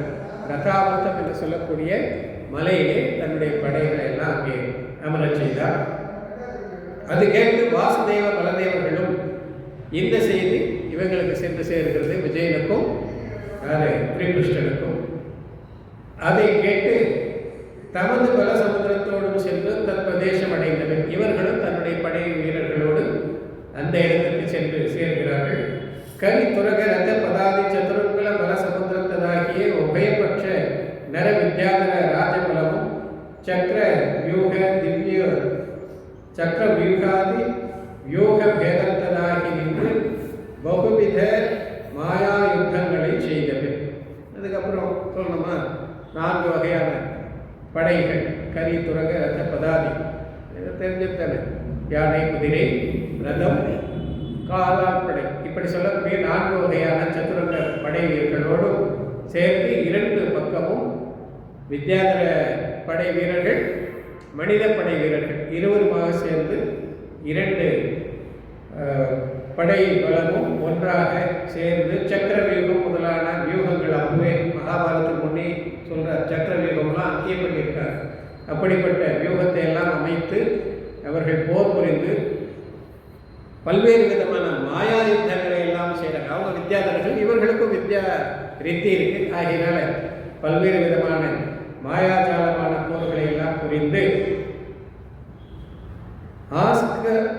பாஸ்கர சன்னிதானத்து அந்தகார குஞ்சமும் ராஜ சிம்மத்தின் முன்னர் கஜகுலமும் போலவும். என்ன சொல்றார்? பாஸ்கர சன்னிதானத்து, சூரியன் தோன்றும் பொழுது சூரியனுக்கு முன்பாக அந்தகார குஞ்சம், எவ்வளவுதான் காரிருளாக இருந்தாலும் சூரியனுக்கு முன்னாடி நிற்காது. அதுபோலவும் ராஜசிம்மத்தின் முன்னர், ராஜசிங்கம் சிங்கம், காட்டுக்கு ராஜா ஆகினால ராஜசிங்கம், அப்படிப்பட்ட கழ சிங்கத்தை சொல்லலை, ராஜசிங்கமாக திகழக்கூடிய அப்படிப்பட்ட சிங்கத்திற்கு முன்பு கஜகுலம் போலவும், யானை கூட்டமே இருந்தாலும் சரி ஒரு சிங்கத்துக்கு முன்பு அதையெல்லாம் எதிர்த்து நிற்க முடியாது, ஓடிடும். அதுபோல வாசுதேவன் பலத்தின் முன்னர் நில்லாது, வாசுதேவனுடைய பலத்தின், அதாவது ஸ்ரீகிருஷ்ணனுடைய சக்தியின் முன்பு, அந்த பலத்தின் முன்பு நிற்க முடியாமல் எரிந்தோடுகின்ற விட்டா போதோன்னு ஓடுகிட்ட திருப்பி ஓடுறாங்க, கண் திருப்பி ஓடுறாங்க. எந்த படைகள்? அந்த வித்யாதர படை வீரர்கள் எல்லாம் ஓடுறாங்க. சேனா வெள்ளம் கண்டு, அப்படிப்பட்ட தன்னுடைய படை வெள்ளத்தை பார்க்கிறான். யாரு? அஸ்வக்ரீவன். அதி கோப பீஷணனாகிய அஸ்வக்ரீவன். அப்போ அவனுக்கு ரொம்ப கோபம் வருது. நம்முடைய படை வீரர்கள்லாம் இப்படி துரத்தை அடிக்கிறாங்களேன்னு சொல்லி கோபப்பட்டு யுத்த சங்கத்தினாகி அவனே போருக்கு வரான். வந்து மதஹஸ்தியினை மேற்கொண்டு யுத்த ரங்கத்து குறுகுதலும் மத யானை ஒன்றின் மீது சவாரி செய்து அந்த யுத்த கஷேத்திரத்துக்கு அருகிலே வருகிறார். ராமகேசவர் அது கண்டு, ராமகேசவர் இருவரும் அதை பார்த்து தமது வித்யா பிரபாவத்தால் சிங்க கருட ரூபதாரிகளாகிய தேவதைகளை மேற்கொண்டு, அதனால தான் நான் முதல்ல சொன்னேன், சிங்கவாகினி மட்டும் இல்லை கருடவாகினின்ற வித்தையை கொடுத்துருக்காங்க. அந்த சிங்கவாகினி கருடவாகினி என்று சொல்லக்கூடிய அந்த வித்யாதரர் அளித்த வித்தைகளை வைத்து அந்த வித்தைகள் வாயிலாக தேவதைகளை உருவாக்கி அஸ்வக்ரீவாபிமுகமாக உடன் அழன்று சென்று அடர்த்து அந்த வித்தைகள் வாயிலாக இவங்க 2 பேரும் அஸ்வக்ரீவனிடம் அருகில் சென்று ஆக்னேயாதி வித்யாயுதம் செய்ய, இந்த மகாபாரத்தில் காட்டுவாங்க, நெருப்பு கக்கர மாதிரி மேகம், இந்த மாதிரிலாம் பல்வேறு விதமான ஆயுதங்கள் எல்லாம் மகாபாரதம் நீங்கள் டிவியில் பார்த்துருப்பீங்க. மகாபாரதத்தில் ராமாயணத்துலலாம் அது போன்ற ஆயுதங்கள் இவர்கள் காலத்தில், இவர்கள் அதுக்கு முன்னே இருந்தவங்க அதையெல்லாம் பயன்படுத்தியிருக்காங்க. ஆக்னேயாதி வித்யாயுதம் செய்ய, நெருப்பு முதலான அக்னி ஆயுதங்கள். அதாவது இப்போ தான் நாம் கூட அது மாதிரி இதெல்லாம் விடுறோம் இல்லை, என்ன விடுறோம், நிறைய அணு ஆயுதங்கள் எல்லாம் தயாரித்து வச்சுருக்காங்கல்ல, எல்லா நாட்டிலையும் இருக்குது, நம்ம நாட்டிலையும் இருக்குல்ல. இந்த ஆயுதம் தான் அந்த நாளில் பயன்படுத்தியிருக்காங்க. சும்மா அம்புனாங்க நாம் பசங்க விளையாடுது வில்லு அம்பு, அந்த அம்பு கிடையாது. ஆக அந்த அம்பு இப்போ இந்த ஷேப் கூட பாருங்கள் எப்படி இருக்குது, அந்த புல்லட்டோட ஷேப்பாகட்டும், அந்த அணு ஆயுதத்தோட இந்த அம்பு மாதிரி தான் இருக்குது பூரா. ஆக அப்படிப்பட்ட ஆயுதங்களை அந்த நாளில் பயன்படுத்தியிருக்காங்க. ஆனால் அதனுடைய பேரழிவை கண்டு இதுக்கு மேலே பயன்படுத்தக்கூடாதுன்னு முடிவு பண்ணி யாருன்னு அதுக்கப்புறம் பயன்படுத்தும். இன்றைக்கி ஒரு உலக யுத்தம் ஆகி அந்த மாதிரி ஆச்சுன்னா ஒரு 100 ஆண்டுகள் கழித்து இப்படி ஒரு ஆயுதங்கள்லாம் கண்டம் விட்டு கண்டம் தாகக்கூடிய ஆயுதங்கள்லாம் அந்த நாளில் இருந்ததுன்னு சொன்னால் 100 ஆண்டுகளுக்கு பிறகு வரவங்களுக்கு நம்பிக்கை வருமா? வர. இது 1000 ஆண்டுகளுக்கு முன்பு நடந்தது. ஆகையினால நமக்கு அதை நம்புறது ரொம்ப கஷ்டமாக இருக்குது. ஆனால் அந்த ஒன்றை இல்லைன்னா எப்படி இதெல்லாம் சொல்ல முடியும், எழுத முடியும். ஆக இப்படி வந்திருக்கு. வித்யாயுதம் செய்ய அதனில் பராஜிதனாகிய சக்கரவர்த்தி, அதனால் அந்த தோற்று போன அந்த சக்கரவர்த்தி கிரத்தனாகி ரொம்ப பேராசை கொண்டு எப்படியாவது நாம் எதிரியை ஒழிக்கணுன்ற எண்ணத்தில் தனது சக்கரத்தினை வாசுதேவாபிமுகமாக விடுப்பேன். தன்னிடம் இருந்த சக்கரத்தை வாசுதேவன் பக்கம் அனுப்புகிறார். நம்ம தானே அங்கேயும் நடக்குது. எல்லா நாராயணன், பத்தி நாராயணன், வாசுதேவன், புதி வாசுதேவனுக்கும் இதே கதை. ஆக சக்கரத்தினையும் வாசுதேவாபிமுகமாக விடுப்பேன். அது சென்று பிரதட்சிண பூர்வகமாக வாசுதேவ தட்சிண ஹஸ்தாஸ்ரிதமாதலும், அது போய் அவருடைய வலதுகை பக்கம் நின்று போச்சு. நின்றவுடனே அதனை வாசுதேவன் எதிர்கொண்டு வாங்கி அவன் அதை எடுத்து அஸ்வக்ரீவாபிமுகமாக விடுதல். அஸ்வக்ரீவன் பக்கம் அந்த ஆயுதத்தை விடுக்க கண்டத்திரியத்தினையும்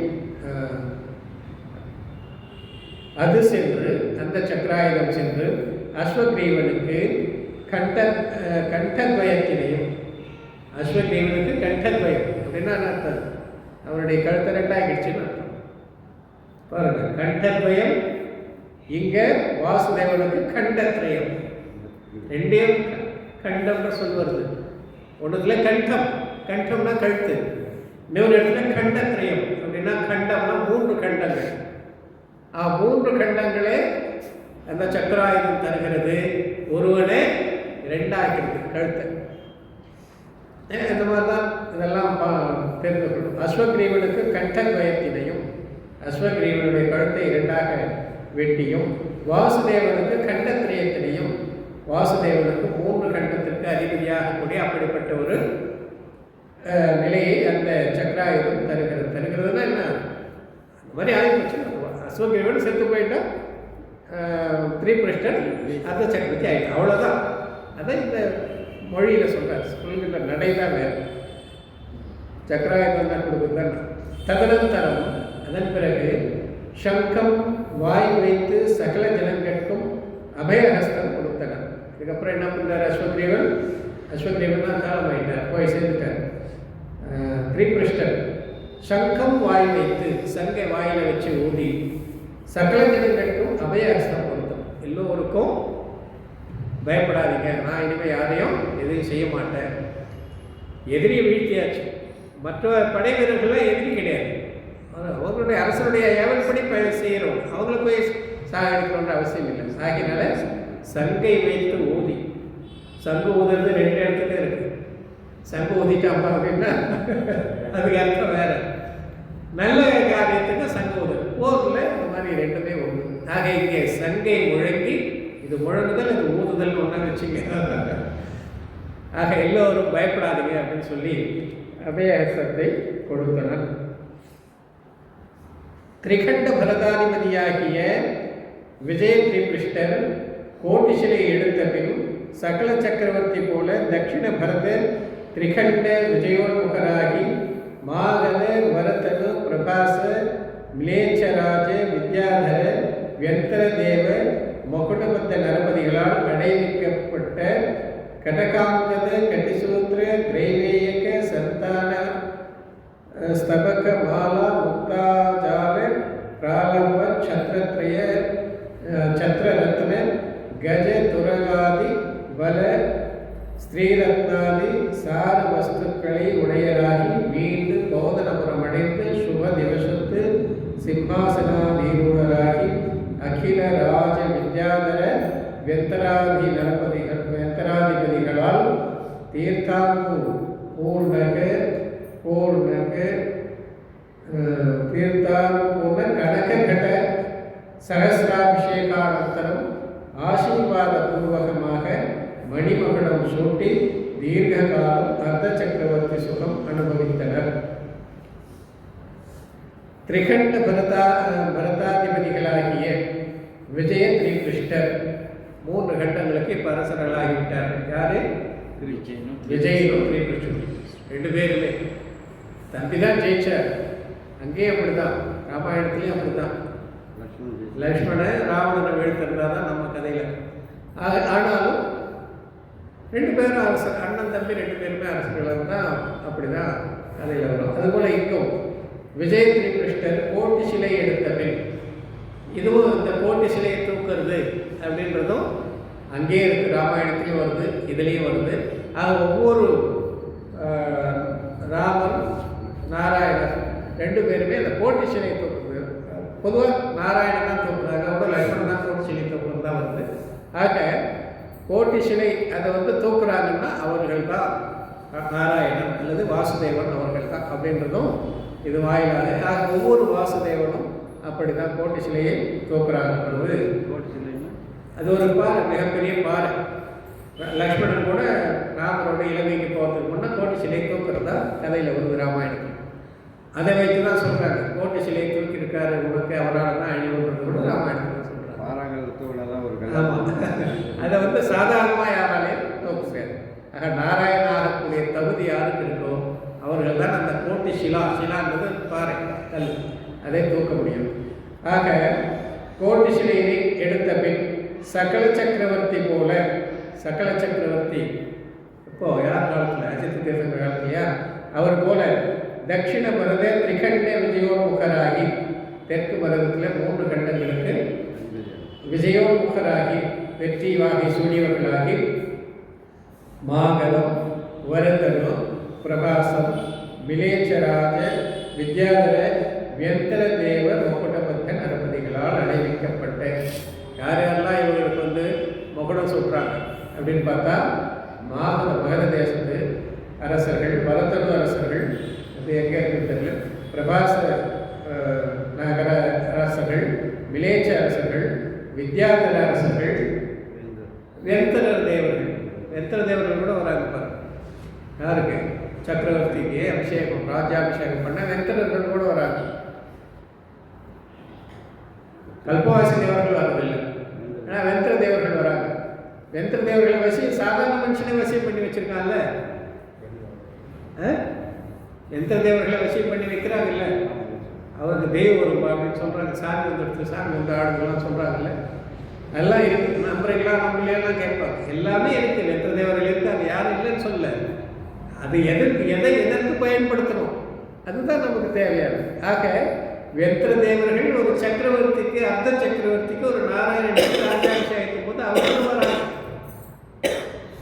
அதான் சொல்ல, சாதாரண ஒரு சிராவகனே அவர்களை வசியம் பண்ணி கருத்து கேட்ப அவர்களை பேச வைக்க முடியும் அப்படின்ற பொழுது இதெல்லாம் குத்தூகலத்தில் அவங்க செய்கிறது. சில வெந்திர தேவர்கள் அவர்களுக்கு பொழுதுபோக்காகவும் அப்படிலாம் வருவாங்க. ஆக அப்படி அவர்களாலும் மகுடபத்த நரபதிகளால் அடைவிக்கப்பட்ட மகுடபத்த நரபதிகள் போன்ற மகுடபத்த அரசர்கள் இவர்களெல்லாம் அடைவிக்கப்பட்ட அவங்கெல்லாம் கொண்டாந்து தராங்களாம். என்ன தராங்க? கட்டக்கம். தேவர்களில் கூட வித்தியாசம் இருக்கு. எல்லாருக்கும் எல்லாரும் ஒரே மாதிரியான செல்வாக்கு கிடையாது. ஆக வெத்திர தேவர்களை விட கல்பவாசினவர்களை ஜோதிஷ்கதவர்கள் ஆக்கிரமிட்டோம், அதை விட கல்பவாசினவர்கள் ஆக்கிரமிட்டோம். இவங்களுக்கு என்ன முடியுமோ, இவங்களுக்கு எவ்வளோ செல்வம் என்ன பண்ண முடியுமோ அதெல்லாம் கொண்டு தர மாதிரி. ஆக அடைவிக்கப்பட்ட கட்டகம்னா அந்த கையில் போடுற என்ன சொல்ற கங்கணம், அங்கத கட்டக்க அங்கதம் அப்படின்ற ஒரு தோல்வழி.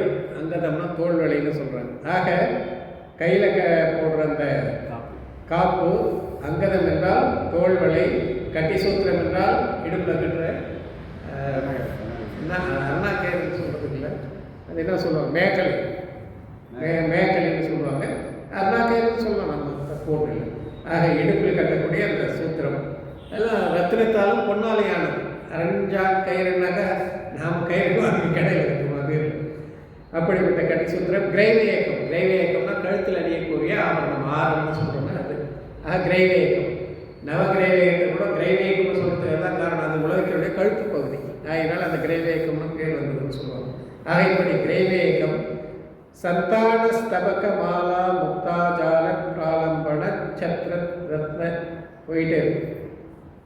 அப்படிப்பட்ட ஆரம் முதலான சந்தானம் முதலான ஸ்தபக மாலா பூமாலைகள், முக்தாஜாலம் முத்து மாலைகள், பிராலம்பணம் தொங்கல் மாற்றல் எல்லாம் சொல்கிறேன்ல, காதில் போட்டு தொங்கல், அது பிராலம்பணம்னா தொங்கல், சத்ர கொடை, இப்படிப்பட்ட ரத்தினங்கள், இதெல்லாம் ரத்தினங்களால் உருவானது. அப்படிப்பட்டவை கஜ துரகாதி பலம், யானை குதிரை முதலான பலங்கள், படைகள், ஸ்ரீ ரத்னாதி, ஸ்ரீ பெண்கள் எத்தனையோ அவங்க அரசர்கள் அவர்களுடைய குமாரிகள் எல்லாம் இவர்களுக்கு திருமணம் செய்து வைக்கிறாங்க. ஆக அப்படி ஸ்ரீ ரத்னம் முதலான எல்லாத்தையும் ரத்னம் தான், எதுவுமே ரத்னத்துக்கு குறைவானதல்ல.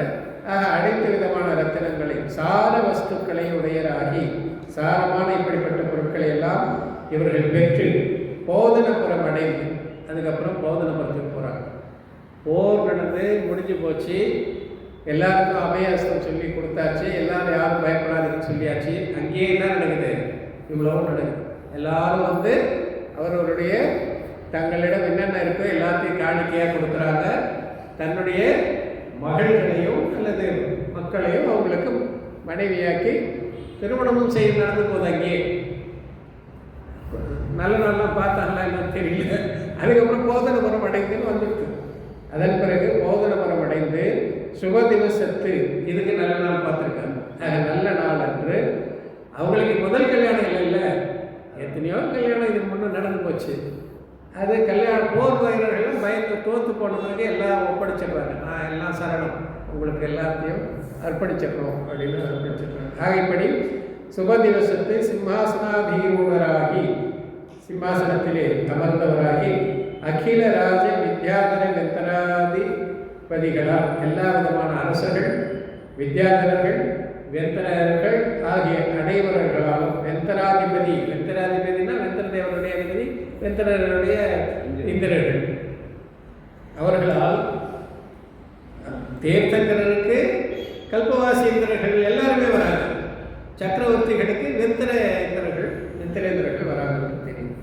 தீர்த்தாம்பு பூர்ண கனக கட சகசிராபிஷேகானந்தரம் தீர்த்தாம்பு தீர்த்த நதிகள்லாம் இருக்கு, காசி போன்ற நதிகள், அந்த ஆறுகளில் இருக்கக்கூடிய நீர் அதை முகந்து கனக கட சகசிராபிஷேகானந்தரம் பொன்மயமான குடத்தில் அதை முகந்து அந்த நீரினால் அபிஷேகம் செய்து அதன் பிறகு ஆசீர்வாத பூர்வகமாக ஆசீர்வாதம் செய்து மணிமகுடம் சூட்டி மகுடத்தை சூட்டுறாங்க. அர்த்த சக்கரவர்த்தியாக வராங்களா இல்லை சக்கரவர்த்தியாக வராங்க? சக்கரவர்த்திக்கு வரலாம். பரத் சக்கரவர்த்திக்கு சௌதர்மேந்திரனே வந்திருக்காங்க. அதனால அவங்களுக்கு அர்த்த சக்கரவர்த்திக்கே வராங்கன்னா சக்கரவர்த்திக்கு வரதில்லை என்ன ஆச்சு? ஆக அவர்களெல்லாம் பாருங்க, நமக்கு சேவை செய்கிறாங்க, நாம் அவங்களுக்கு சேவை செய்ய ஆரம்பித்தோம். ஆக மணிமகுடம் சூட்டி தீர்க்க காலம் அர்த்த சக்கரவர்த்தி சுகம் அனுபவித்தனர். நீண்ட நாள் அவர்கள் எல்லோரும் அர்த்த சக்கரவர்த்தி சுகத்தை அனுபவித்துக் கொண்டிருக்கிறார்கள். நேரம் கடிகாரம் சொல்லுது, ஆரம்பித்த நேரம் 10:10 நேரம் ஆயிடுச்சு. சரி, அப்போ இன்னும் 1.5 பக்கம் இருக்கு. அடுத்த வகுப்பில் பார்க்கலாமா? 1-2 பக்கம் அப்புறம் என்ன ஆகுதுன்னு பார்ப்போம். ப்ரோக்ராம் இல்லையே, வேறு ப்ரோக்ராம் இல்லை. முடிச்சிடலாமா? சரி, எல்லாரும் ஓகே தானே? யாருன்னா அவசரம் ஒன்றும் இல்லையா? சரி. வாசுதேவனுக்கு சுயம்பிரபை முதலாகிய தேவிமார் 11,000. வாசுதேவனுக்கு சுயம்பிரபை முதலான 11 பேர் தேவி. மகுடபத்தரும் அத்துணையர், மகுடபத்த அரசர்களும் அவ்வளோ பேர். மகாராஷ்டிரங்களும் அத்துணையர், மகாராஷ்டிரங்கள் அவருக்கு கீழ் இருக்கக்கூடிய இன்னைக்கு நாம் சேர்ந்து சொல்ல மாநிலங்கள், ஸ்டேட்ஸ், மாநிலங்கள்னு சொல்லிக்கிறோம். மகாராஷ்டிரங்களும் அவ்வளோ எவ்வளோ 16,000 எல்லாமே. துரோண முகங்கள் 9,950 துரோண முகங்கள். இதெல்லாம் நாம் ஏற்கனவே படித்து வந்தோம், ஆதிநாதர் கதையை போது படித்தோம். மீண்டும் ஒரு முறை எனக்கே மறந்து போச்சு, எழுதிட்டு வந்து. துரோண முகங்கள்னா ஆற்றங்கரை ஓரத்தில் இருக்கக்கூடிய ஊர்களுக்கு பேர் துரோண முகங்கள். டெல்டா பகுதின்னு சொன்னால் இன்னைக்கு தஞ்சாவூர் டெல்டா பகுதி இருக்குல்ல, இன்னைக்கு டெல்டான்னு சொல்கிறோம். அந்த டெல்டாவுக்கு சம்ஸ்கிருத பதம் துரோண முகம், ஆற்றங்கரை துவாரத்தில் இருக்கக்கூடிய ஊர்கள். அப்படிப்பட்ட துரோண முகங்கள் எவ்வளோ இருக்கா? 9,950 டெல்டாக்கள் இவருடைய அந்த அர்த்த சக்கர சாம்ராஜ்யத்துக்கு உட்பட்டு இருந்தன. பட்டினங்கள் 25,000. பட்டினங்கள் எவ்வளோ? பட்டணம்னா என்னது? துறைமுகம். இப்போ சென்னை பட்டணம்னு சொல்கிறோமே, ஏன் அந்த பட்டணம் பேர் வந்தது? கப்பல் கட்டும் இடம், அது இப்போ தான் பட்டணம், அதை தான் இப்போ துறைமுகம் சொல்லுவோம். கப்பல் கட்டும் இடம், கப்பல் விற்கும் இடம், அதெல்லாம் அதுக்கு பேர் பட்டினங்கள். அது 25,000. ஆக 25,000 துறைமுகங்களை கொண்டதாக அந்த அர்த்த சக்கரத்துடைய சாம்ராஜ்யம் வந்திருக்கு. கர்வடங்கள் எவ்வளோ? மலைகளால் சூழ்ந்த இடத்துக்கு பேர் கர்வடம். அது 12,000. மடம்பங்கள்னா 500 கிராமங்கள் கொண்ட ஒரு பகுதி, ஒரு நகரம்னு வச்சுங்களேன். அது இப்போ நாம் வட்டம், மாவட்டம் அப்படி சொல்கிறோமே, அது மாதிரி. அது எத்தனை அப்படின்னு பார்த்தீங்கன்னாக்கா அத்துணைய, அதுவும் 12,000 சொல்லிட்டார். கேடங்களும் 8,000. கேடங்கள்னா 6 மலை சூழ்ந்த பகுதி, அது 8,000. அப்படிப்பட்ட ஊர்கள் அந்த சாம்ராஜ்யத்தில் இருந்திருக்கின்றன. அந்தர தீபங்கள் 28 தீவுகள், சின்ன சின்ன குட்டி குட்டி தீவுகள், அதெல்லாம் எவ்வளோ இருக்கும்? 28. கிராமங்கள் 48 கோடி. சிற்றூர்கள் எவ்வளோ? 48 கோடி சிற்றூர்கள் அந்த சாம்ராஜ்யத்துக்குள்ள, அந்த சக்கரவர்த்தி சாம்ராஜ்யத்துக்குள்ள இருக்குது. யானைகள் 42 100,000. மொத்த யானைகளுடைய எண்ணிக்கை 42. 100,000 ரதங்கள் அத்துணை, அதுவும் 42. 100,000 குதிரைகள் 9 கோடி. காலால் 42 கோடி. கணபத்த தேவர்கள் 8,000 தேவர்கள் இல்லாமல் இவங்களுக்கு சேவை செய்திருக்காங்க. அப்படிப்பட்டவர்கள் 8,000 பேர். பிரத்யேகம் யக்ஷ சகச பரிபாலனமாகிய ரத்தனங்கள் 7. பிரத்யேகம் யக்ஷ சகஸ்ர பரிபால்யம் ஆகிய யட்சர்களால் பாதுகாக்கப்பட்ட எத்தனை யட்சர்கள்? 1000 யட்சர்கள். 1000 யட்சர்கள் பாதுகாக்கிறாங்களாம். எதை பாதுகாக்கிறாங்க? 7 ரத்தினங்களை பாதுகாக்கிறாங்க. எந்த 7 ரத்தினங்கள்? அவை யாவன்னு சொல்றார் அவரே. சுதர்சனம் என்பது சக்கரம். சுதர்சனம் கிருஷ்ணரை வச்சிருந்தாருல சுதர்சன சக்கரம். ஆக ஒவ்வொரு வாசுதேவருக்கும் அது இருக்கும். சுதர்சனம் என்ற சக்கரம், கோபோதி என்பது தடி, தண்டம், அமோகம் என்பது வேல், சோனந்தனம் என்பது வாள், ஷார்கம் என்பது வில், கௌஸ்துபம் என்பது ரத்னம், பாஞ்சஜன்யம் என்பது சங்கு. சங்குக்கு இதெல்லாம் பேர். சக்கரத்துக்கு பேர் சுதர்சனம், தடி தண்டத்துக்கு பேர் கோமோதி, வேலுக்கு பேர் அமோகம், வாளுக்கு பேர் சௌனந்தனம், வில்லுக்கு பேர் ஷார்கம். சாரங்கம் பாணியெல்லாம் வந்து அதான் அந்த மாதிரி தான். வில் ஷார்கம். ரத்னத்துக்கு பேர் கௌஸ்துப ரத்னம், கௌஸ்துவமணியுடையவர் விஷ்ணு அப்படின்லாம் கூட சொல்லுவாங்க. அது போல சங்கு, சங்குக்கு பேர் பாஞ்சஜன்யம் என்று சொல்லக்கூடிய சங்கு. இது வாசுதேவருக்குரிய 7 ரத்தினங்கள். இந்த ரத்தினங்களை யாரும் திருட முடியாது. ஏன்னா இதுக்கு ஏவலாளியாக பாதுகாவலராக யார் இருக்கிறது? 1000 யட்சர்கள் இருக்காங்களாம். தேவர்கள் பாதுகாக்கிறாங்க. யட்ச தேவர்கள் எல்லாம் வெற்ற தேவர்கள் தான். யட்சர்கள் வந்து இங்கே வெற்ற தேவர்கள் தான். வெற்ற தேவர்களே வந்து மகுடம் சூட்டியிருக்காங்க இல்லை? அந்த வெற்ற தேவர்கள் தான் யட்ச ராட்சச பூதன் பிசாசுன்னு வந்து இல்லை அந்த 8 பேர். அது முதல் பேர் வந்தால் எனக்கு மற்றது 8 வந்துடும். கருட கிண்ணற காந்தர்வ யக்ஷ ராட்சச பூதன் பிசாசு அப்படின்னு வருது. அந்த தேவர்கள் அந்த வகையில் யக்ஷ என்ற ஒரு வகை தேவர்கள், அந்த யக்ஷ தேவர்கள் இது மாதிரி வேலையை பாதுகாக்கிற வேலையை செய்கிறாங்க. அவையாவன அதை சொல்லிட்டார். அப்புறம் அதே போல் வாசுதேவனுக்கு 7 ரத்னம், பலதேவனுக்கு இல்லை 4 தான். ஆமாம், அதாவது பலதேவனுக்கு தேவிமார் 8000. இவருக்கு எத்தனை தேவிகள்னு பார்த்தா 8000 பேர். பிரத்யேகம் யக்ஷ சகசிர பரிபாலனங்களாகிய இவருக்கும் யக்ஷர்கள் பாதுகாக்கின்ற ரத்தினங்கள் 4 ரத்தினங்கள். அவையாவன அபராஜிதம் என்பது கலப்பை. அது பலதேவன், அந்த பலதேவனுக்கு எல்லா பலதேவனுக்கும் தான், எல்லாருக்கும் ஒரே மாதிரி தான் இந்த செல்வ சம்பத்துகள். அபராஜிதம் என்று சொல்லக்கூடிய கலப்பை. கௌமோதி என்பது தனி தண்டம், அமோகம் என்பது ஷரம், ரத்னாவதம் சிகை என்பது மாலை. இந்த 4 தான் பலதேவர். செல்வத்தில் பார்க்கும்போது பலதேவரை காட்டிலும் வாசுதேவர் அதிக செல்வத்தை உடையவர். அவர் தான் உண்மையிலேயே அர்த்த சக்கரவர்த்தி. ஆனாலும் விதியை எப்படி விளையாட்டு பாருங்க. அவரு நரகத்துக்கு போறாரு, இவரு சொர்க்கம் இல்லை மோட்சத்துக்கு போறாரு. சொர்க்கத்துக்கு போற பலதேவர்கள் இருக்காங்க, மோட்சத்துக்கு போறவங்க சுரமா சரம் ஷரம். ஷரம்னா அம்பு. இப்போ இதை அப்படியே ஸ்லோகத்தில் சொல்லியிருக்காங்க. நூலில் இருந்து எடுத்து சொல்லி போட்டிருக்காங்க. ஸ்ரீகிருஷ்ணஸ்ய தனுஷங்க சக்கரதண்டாசி சக்தயா கதாச்ச சப்தரத்னானி ரக்ஷிதா ஞபவத் சுரைஹி. அந்த பதம் மூலத்திலே இருக்கு, ஆதி புராணத்திலிருந்து எடுத்து போட்டிருக்காரு ஸ்லோகத்தில்.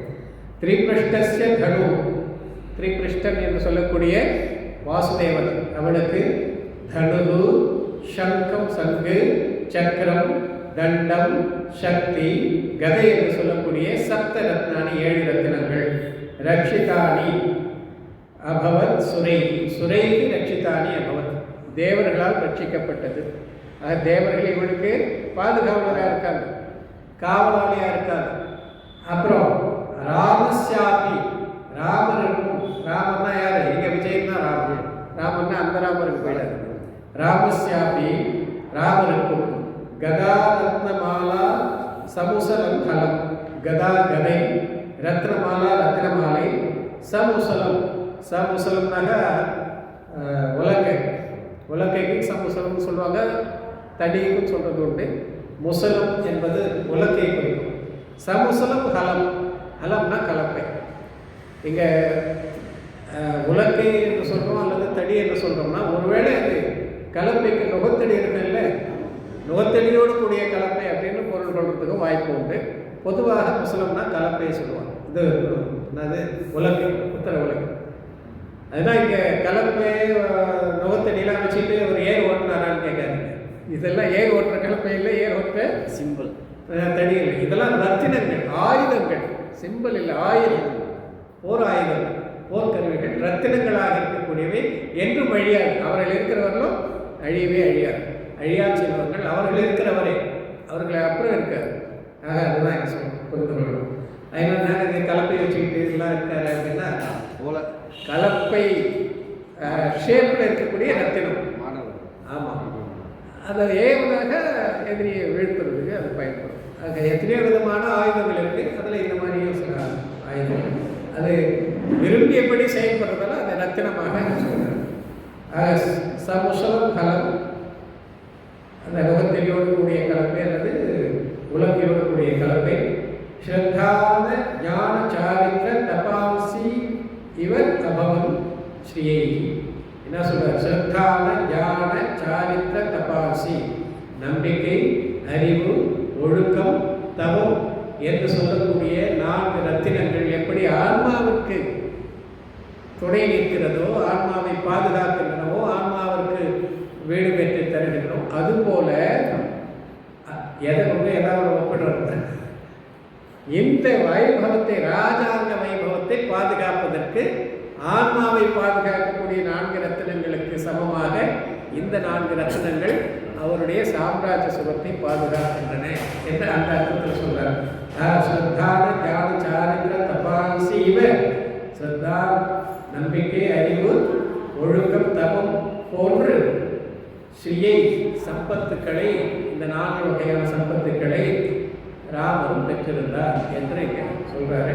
ஆகைப்படி இவ்வண்ணம் பலதேவ வாசுதேவர்கள் பூர்வகிருத புண்ணிய பரிபாகத்தால் இஷ்ட விஷய காம மோகானுபவத்தராகி செல்கின்ற காலத்தில் இவ்வாறு பலதேவரும் வாசுதேவர்களும் முன் செய்த புண்ணிய பலத்தால் இந்த வைபவம்லாம் எதனால கிடைச்சது? இன்னைக்கு சண்டை போட்ட பேர் இல்லை, புண்ணியம் இருந்ததால தான் கிடைச்சது. ஆக பரிபாகத்தால் இஷ்ட விஷய காமமோக அனுபவத்தராகி செல்கின்ற காலத்து வாசுதேவனுக்கும் ஸ்வயம்பிரபா தேவிக்கும் புத்திரர் ஸ்ரீ விஜயனும் விஜயபத்ரனும் என இருவர். வாசுதேவனுக்கும் ஸ்வயம்பிரபை தேவிக்கும் ஸ்ரீ விஜயன், விஜயன் என்ற 2 பிள்ளைகள் பிறக்கிறார்கள். ஸ்ரீ விஜயனும் விஜயபத்ரனும் என இருவர். புத்திரி ஜோதிஷ்பிரபை, மகள் ஜோதிஷ்பிரபை. அத ஜுவலனதி மகாராஜன் புத்திரனாகிய அர்க்ககீர்த்தியினுக்கு ஜோதிமாலா தேவிக்கும் புத்திரன் அமிததேஜன். ஜுவலனதி மகாராஜனுடைய பிள்ளை அர்க்ககீர்த்தி என்று படிச்சுட்டு வந்தோம். அந்த அர்க்ககீர்த்தியிற்கு அவருடைய மனைவி ஜோதிர்மாலைக்கும் பிள்ளையாக அமிததேஜன் என்ற ஒரு பிள்ளை பிறக்கிறார். அவங்க இருவருக்கும் மகள் சுதாரை. ஆக இப்போ ஜுவலனதி மகாராஜன் தாத்தாவாயாச்சு, பிரஜாபதியும் தாத்தாவாயாச்சு. அவங்க பிள்ளைகளுக்கெல்லாம் பிள்ளைகள் பிறந்தார். வாசுதேவ அர்க்ககீர்த்திகள் ஸ்வயம்பர விதியால் ஜோதிஷ் பிரபையை அமிததேஜனுக்கும் சுதாரியை ஸ்ரீ விஜயனுக்கும் கல்யாணம் பண்ணிவிட்டனர். அந்த பரம்பரை அப்படியே திரும்பவும் பேரம் பேத்திகளை ஒன்றா சேர்த்துட்டாங்க. தாத்தா பாட்டி கொண்டா கொடுத்தான். நீ உன் பொண்ணை எழுதி கொடு, நான் என் பொண்ணை கொடுக்க உன் பிள்ளை கொடுக்குறேன். கொண்டாங்க கொடுத்தாலும் எங்களுக்கு தான் வந்ததோ இல்லை அந்த வழக்கம். ஆக ஜுவலனதி மகாராஜனுடைய பிள்ளை, அதே போல பிரஜாபதியுடைய பிள்ளை, இவர்கள் இருவருக்கும் பிறந்த பெண்ணும் பிள்ளையும், அதாவது பேரன் பேத்திகள் ஒருவர் ஸ்வயம்பர விதியால் திருமணத்தை செய்து கொள்கிறார்கள்.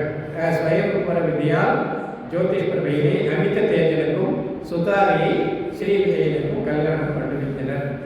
இவ்வண்ணம் புத்திர பௌத்திர பரிவர்த்தனாகிய பிரஜாபதி மகாராஜன் உற்பன்ன சம்சார விரக்தியனாகி, பேரன் நேற்று எடுத்தாச்சு. இனிமே என்ன ஸ்கூலுக்கு கொண்டு எவ்வளோ வேணாமா? என்னாச்சு? விரக்தனாகி வைராக்கியத்தை பெற்று பீதாசுர குருக்கள் சமீபத்தில் தர்மசிரவணானந்தரம் பரிப்பிராப்த ஜனதீட்சா விதீனாகி கீதாசுரம் நிகழ்ந்த முனிவரிடத்திலே சென்று தர்மத்தை கேட்டு தர்மத்தை புரிந்து கொண்டு பரிபிராப்த ஜனதீட்சையா விதையினாகி விதிமுறைப்படி தீட்சையை மேற்கொண்டு தபஸ்சரண விசுத்தனாகி மோட்சபதம் அடைந்தார். பிரஜாபதி வீடு அடைந்தார். அத்த பிரஜாபதி மகாராஜ தீட்சா வார்த்தா சவுளானந்தரம் பிரஜாபதி மகாராஜ தீட்சை எடுத்துட்டு தவம் பண்ண போயிட்டாருன்ற செய்தியை சம்பந்தி கேட்டார். அவருடைய சம்பந்தி யாரு? ஜொலன செடி. அவர் கேட்கிறார், சம்பந்தி தீட்சைக்கு போயிட்டார், நான் எங்க இருக்கணும்? சம்பந்திக்குள்ள எந்த மாதிரி போட்டி பாருங்க, இந்த மாதிரி போட்டிலாம் இப்போ இருக்கு. ஆக அவரும் பிரஜாபதி மகாராஜ ஈச்சாவார்த்தா சவுனானந்தனும் ஜொலனதடி மகாராஜனும் அர்க்ககீர்த்தி குமாரனுக்கு ராஜபதம் கொடுத்து ஜெகநந்தன குருசுக்கள் சமீபத்தில் ஜனதீட்சையை பிராபித்து கிரமேண இவர் 2 பேருமே மோட்சத்துக்கு போயிடுவார்கள். இவரை தான் பிள்ளை கொடுத்தா அவர் அவர் பிள்ளை கொடுத்து 2 பேருமே வீடு பெற்று அடைந்து விடுகிறார், மோட்ச சுகத்தை அடைகிறார்கள். அத்த திரிகண்ட மண்டலாதிபதியாக திரிகிருஷ்ண வாசுதேவரும் அந்த காலத்து சப்தம பிருத்விபதியாகிய பின் எப்படி சொல்றாரு பாருங்க. திரிகண்ட மண்டலாதிபதியாகிய 3 கண்டத்துக்கு அதிபதியாக இருக்கக்கூடிய திரிகிருஷ்ண வாசுதேவன், திரிகிருஷ்ணன் என்று சொல்லக்கூடிய நாராயணன் அல்லது வாசுதேவன் அந்த காலத்து தன்னுடைய இறுதி ஆயுள் முடியும் போது, ஆயுள் முடிந்த பிறகு சப்தம பிருத்விபதியாகிய பின் சப்தம பிரத்யேபதியாவதாரம். என்னதான் இருந்தாலும் பின்னாடி கீர்த்தனோட வர போறாரு. இப்போ அர்த்த சக்கரவர்த்தி அதே மொழியில அதே பாஷையில கதையை கொண்டு போறார். சப்தம பிரத்யேபதினா என்னது? 7வது பூமிக்கு அதிபதி. நேரா சொன்னா 7வது நரகம் போயிட்டான்னு சொல்லணும். அதை 7வது நரகம் சொல்லாம சப்தம பிரத்யேபதிக்கு அதிபதினு சொல்றாரு. அங்கே என்ன அதிபதி எல்லாம் சமம் தான். ஆக 7வது நரகம் சென்று விட்டார். அதான் அதுக்கு அர்த்தம். யாரு? மகாவீரருடைய ஸ்வயம் பிரபையை கல்யாணம் பண்ணிடுவது அர்த்த சக்கரவர்த்தி. அவ்வளோ வைபவம், அவ்வளோ எல்லாம் இருந்தது, அவ்வளோ புண்ணியோதயம் இருந்தது. அவ்வளோ புண்ணியோதயம் இருந்ததுன்னா எங்கே போச்சு கட்சியில்? அவ்வளோ புண்ணியத்தை சேர்த்து பாபோதயம் வந்தது 7வது நரகம் போயாச்சு. ஆகையினால சப்தம் பிரதிபதியாகி பின் விஜயபலதேவனும் அவன் வியோக சோக பீடிதனாகி, இதெல்லாம் நாராயணன் பிரதிநாராயணன் வரத்தான். வாசுதேவன் பலதேவன் இடையே வரத்தான். தம்பி இந்த மாதிரி ஆகிடுவார், அண்ணனுக்கு அந்த சோகம் தாங்க முடியாமல் அந்த கவலையில் விழுந்திருப்பார். ஆக விஜய பலதேவனும் அவன் வியோக சோக பீடிதனாகி அந்த காரணத்தால் அதனுடைய தம்பி காலமாயிட்டாருன்ற அந்த வியோகத்தால் துன்பத்திற்கு ஆட்பட்டு விரக்த சம்சார போகத்தனாகி, இவருக்கு சம்சாரத்தில் வைராக்கியம் வருது. ஆக வைராக்கியத்தை அடைந்து ஸ்ரீ விஜய பத்ரருக்கு யுவராஜ பதம் கொடுத்து அவருடைய மகனாகிய ஸ்ரீ விஜயபத்ரனுக்கு அரசாங்கத்தை தந்துவிட்டு ஒருவர் அரசனாக்கிறார்.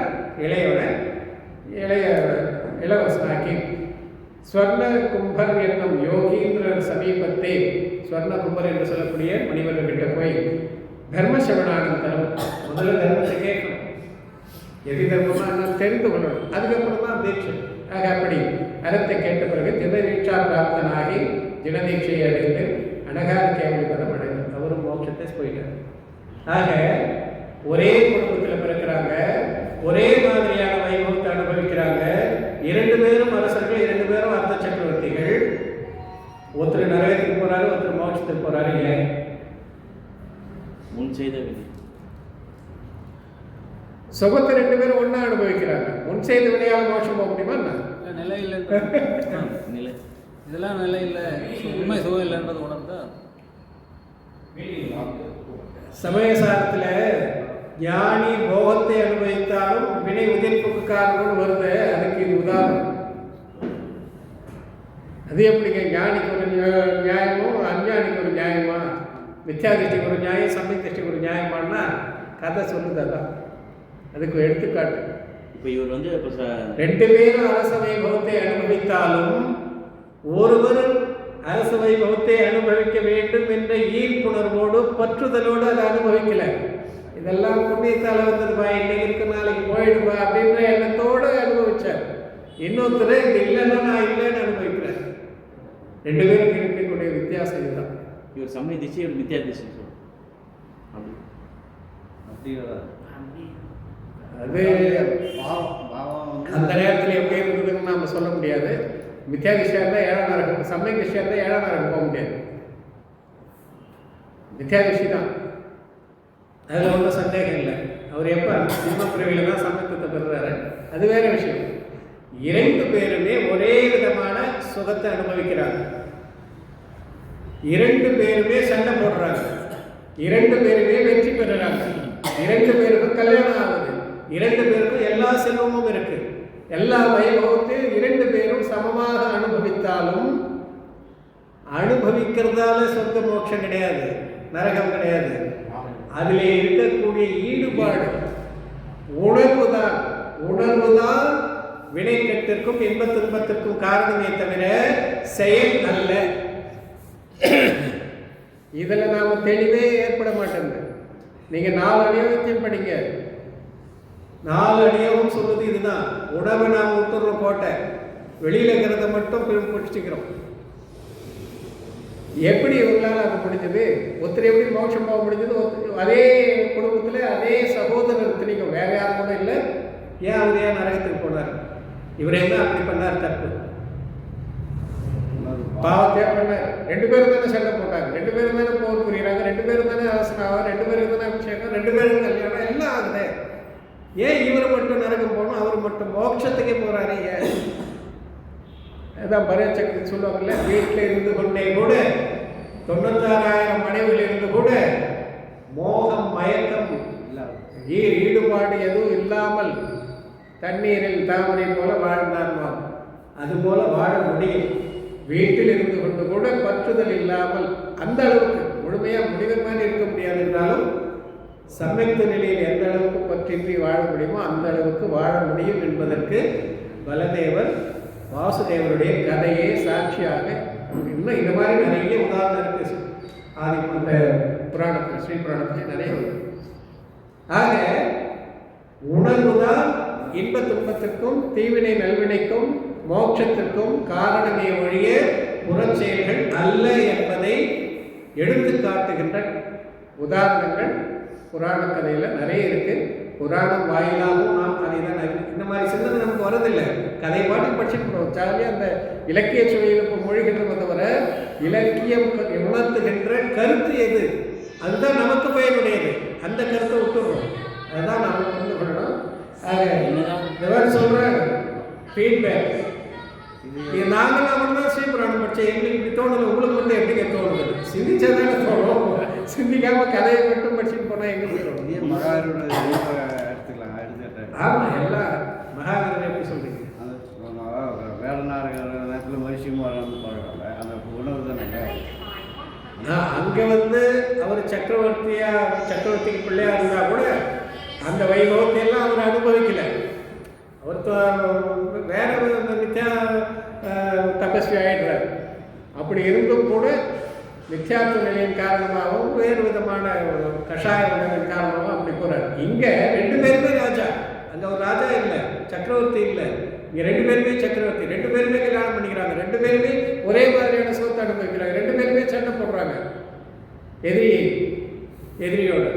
அப்படி இருந்தும் கூட ஒரே மாதிரியான நிலையில் இருந்தும் கூட நரகத்துக்கே போறார். அடுத்த பிரிவில் அவர் ஏதாவது சொர்க்கத்துக்கு போனார். மரீச் அடுத்த பிரிவில் இவர் நரகத்துக்கு போறார். டைரக்டா சத்தமா பிருத்திவியா போறாரு. ஏன் சிந்திங்க. எல்லா அர்த்த சக்கரத்தையும் அந்த நேரத்துக்கு தானே. ஆமாம். ஆகையினால எல்லாருக்குமே எல்லா 9 பேருக்கும் ஒரே மாதிரி சூழ்நிலை. ஆனால் ஒருவர் நரகம் செயல்கிறார், மற்றொருவர் மோட்சம் அல்லது சொர்க்கத்தை அடைகிறார். இதற்கு என்ன காரணம் என்பதை சிந்தித்தால் நாம் எப்படி செயல்பட வேண்டும் என்பது 4 அடியோகத்தை நமக்காக பயன்படுத்திக் கொள்ள வேண்டுமே தவிர மற்றவங்களுக்காக இல்லை. இந்த கதை மூலமாக நாம் எப்படி பயன் கொள்வது? உலகில் அப்படித்தானே செயல்படணும். இதனால் எனக்கு நாம பிரயோஜனம், நான் எதுக்கு இதெல்லாம் பண்ணணும் அப்படின்னு நான் நினைக்கிறேன்ல. யாருன்னா ஏதாவது ஒரு வேலை செய்யணும், நான் ஏன் செய்யணும் அப்படின்றன அந்த உணர்வு இங்கே இருக்கணும். நான் எதற்காக இதை படிக்கணும், இதனால் எனக்கு என்ன பயன், இந்த கதை எனக்கு என்ன உணர்த்துகிறது, அதை நாம் பார்க்கணும். அதை நான் ஒரு முறையை சொல்கிறேன். ஒரு பக்கம் உணர்வு அந்த இது பண்ணணும்னு சொல்கிறோம். இன்னொரு பக்கம் வந்து இப்போது 2 பேருமே ராஜா இருந்தாங்க. ஒருத்தர் வந்து இப்படி மோட்சத்துக்கு போகிறார், ஒருத்தர் நரகத்துக்கு போகிறார். அவருடைய உணர்வு அது வந்து கிரமப்பத்தம் நம்ம ஒன்று சொல்கிறோம். ஸோ கிரமப்பத்தம் அவர் நரகத்துக்கு போகணுன்னு இருக்கும்போதும் நம்ம வந்து நல்ல உணர்வோடு இது பண்ணுறோம், முயற்சி தான் நம்ம செய்கிறோம். ஆமாம், கிரமபத்தத்தில் இதுவும் அடக்கம் தான். நாம் நரகத்துக்கு போகணும்னா நம்ம உணர்வு தெரிந்தார். நம்ம கிரமபத்தத்தில் நான் அந்த சுயம்பிரபை கல்யாணத்துக்கு போது சொன்னேன்ல, சுயம்பிரபை விஜயனுக்கு மனைவியாகாமல் ஸ்ரீகிருஷ்ணனுக்கு ஏன் ஆகுறாங்க, நரகம் போகிற ஆளுக்கு ஏன் மனைவி ஆகுறாங்க, அது கிரமபத்தம் தான். அதே மாதிரி நரகம் போகக்கூடிய எண்ணமுடைய வாசுதேவனுடைய பரிணாமம் எப்படி இருக்கும்? பற்றுதல், பற்றுணர்வு. இவருக்கும் பற்றுணர்வு இருந்திருக்கு. யாருக்கு? பலதேவருக்கும்.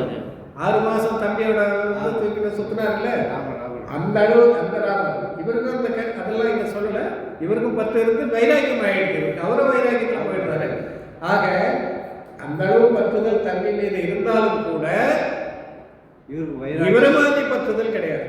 நரகம் போகக்கூடிய அளவுக்கு பற்றுதல் கிடையாது. அவர் அப்புறம் விட்டு அந்த சமயத்து உதயமாவது அந்த பற்று போயிடுது. இவர் நீங்கா பற்றுடையவர், ஆறா இயற்கையுடையவர், ஆறா இயற்கை அவா விருப்பத்தை உடையவர். ஆகியனால பற்றுணர்வு தான் காரணமே தவிர மற்றதெல்லாம் காரணமல்ல. செயல்கள் எல்லாம் இருவருக்கும் சமமாக இருந்தாலும் பற்றுணர்வின் காரணமாக ஒருவர் நரகத்தில் செல்கிறார், தூய உணர்வின் காரணமாக ஒருவர் வீடு பெற்றே அடைகிறார் என்பதை கதைகள் நமக்கு உணர்த்துகின்றன. கடைசியில் ஒரு ஸ்லோகத்தோட முடியுது. கிருத்வா ராஜம் அமோசஹைவ சுச்சிரம் புத்வா சுகம் தாதுஷம் பிருத்வி மூலமகான் கிலாகிலமஹா துக்காலயம் கேசவ ராமோ தாமபதம் சுகஸ்ய ஜகதா மூர்தானமத்யாஸ்ததி துஷ்டம் கசுகபாக் விலோம விதிம் யாவன்னஹன்யாதம். என்ன சொல்றார்?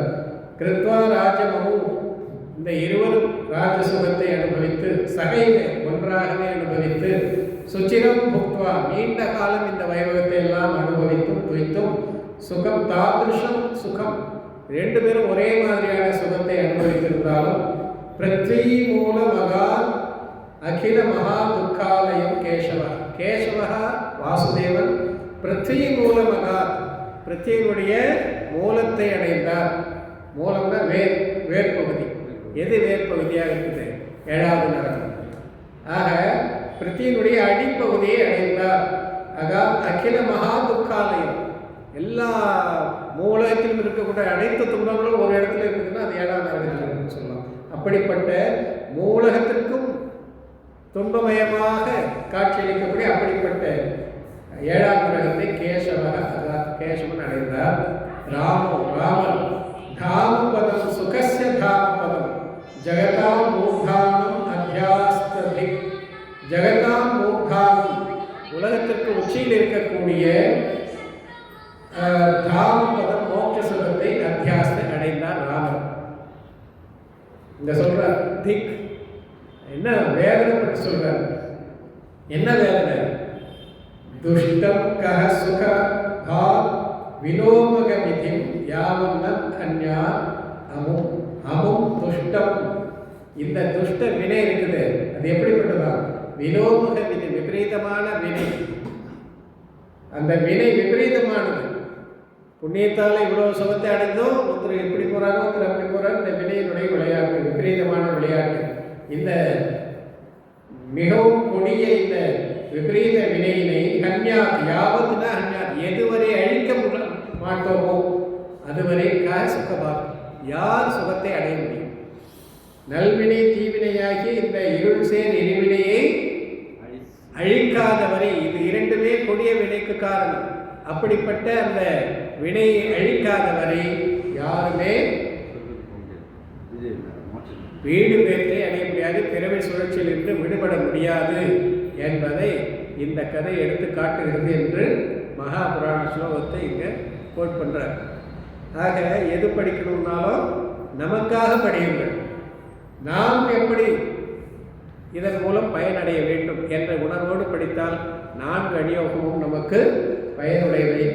ஏதோ ஒன்று படிக்கணும்னு படித்தா அதனால் வேண்டிய பயன் நமக்கு வராது என்பதை இது திரிஷஷ்டி லட்சண மகாபுராண சங்கிரகே 63 லட்சணங்களை உடைய ஒவ்வொரு தீர்த்தங்களை ஒரு விதமாகவும் சக்கரவர்த்தி விருதுகளும் ராமபலரும் அப்படிப்பட்ட இந்த 63 சலாகா புருஷனுடைய புராண கதைகளை ஒருங்கே தொகுப்பாக இங்கே சொல்லப்படுகிற இந்த புராணத்தில் ஸ்ரேயோ ஜினபதி விஜயந்தி கிருஷ்ணாஸ்வக்ரீவ ராமகேசவ பிரதிவாசுதேவ புராணம் மிகவும் பரிசமாப்தம். ஜெயோ ஜனபதி ஸ்ரேயாம்ச தீர்த்தங்கர் விஜயன் திரிகிருஷ்ணர் அஸ்வக்ரீவர் ராம, அதாவது விஜயன் ராமன், திரிகிருஷ்ணர் கேசவர், அஸ்வக்ரீவர், பிரதிவாசுதேவர் என்ற இப்படிப்பட்ட இந்த மூவருடைய புராணம் இதம் பரிசமாப்தம். 3 பேருமே சலாக புருஷர்கள் தான். வாசுதேவரும் சலாக புருஷன் தான், பிரதிவாசுதேவரும் சலாக புருஷன் தான். ஆனால் 2 பேருமே எங்கே போகிறாங்க? நரகத்துக்கு போகிறாங்க. ஆனால் பின்னாடி அவர்கள் எல்லாம் கண்டிப்பாக மோட்சத்தை எய்துவார்கள். ஆகையினால் அவர்களை 63 பேரில் அவர்களே சேர்த்திருக்காங்க. சக்கரவர்த்தி வந்து நிகோதம் போகிற மாதிரி எதுவும் வரல கதையில். ஆனால் தெரியல, அதை பற்றி எங்கேயாவது குறிப்பு வந்து அவங்க பார்த்து ஆக மோட்சத்துக்கு போகிறாங்க, அதில் சந்தேகம் இல்லை. ஆகையினால சலாகா புருஷர்களில் அவர்களும் இடம்பெறுகிறார்கள். இருந்தாலும் ஏன் ஒருவர் இப்படி இருக்கார், ஏன் ஒருவர் அப்படி இருக்கார் என்பதை நாம் சிந்தித்து பார்க்கணும். ஆக இப்படிப்பட்ட இந்த ஸ்ரேயாம்ச காலத்திலே முதல் பலதேவர், முதல் வாசுதேவர், முதல் பிரதிவாச தேவர் என்ற மூவருடைய கதை இதோடு நிறைவு பெறுகிறது என்று கூறி, அப்படிப்பட்ட வீடு பேற்று நிலையை பிறவி சுழற்சியிலிருந்து மீள்வதற்கு காரணமாக இருக்கக்கூடிய இந்த புராண கதையை நாம் தொடர்ந்து வாசித்து பயன்பெறுவோமாக என்று கூறி, அடுத்து வாசுபூஜித சுவாமி புராணத்தை அடுத்த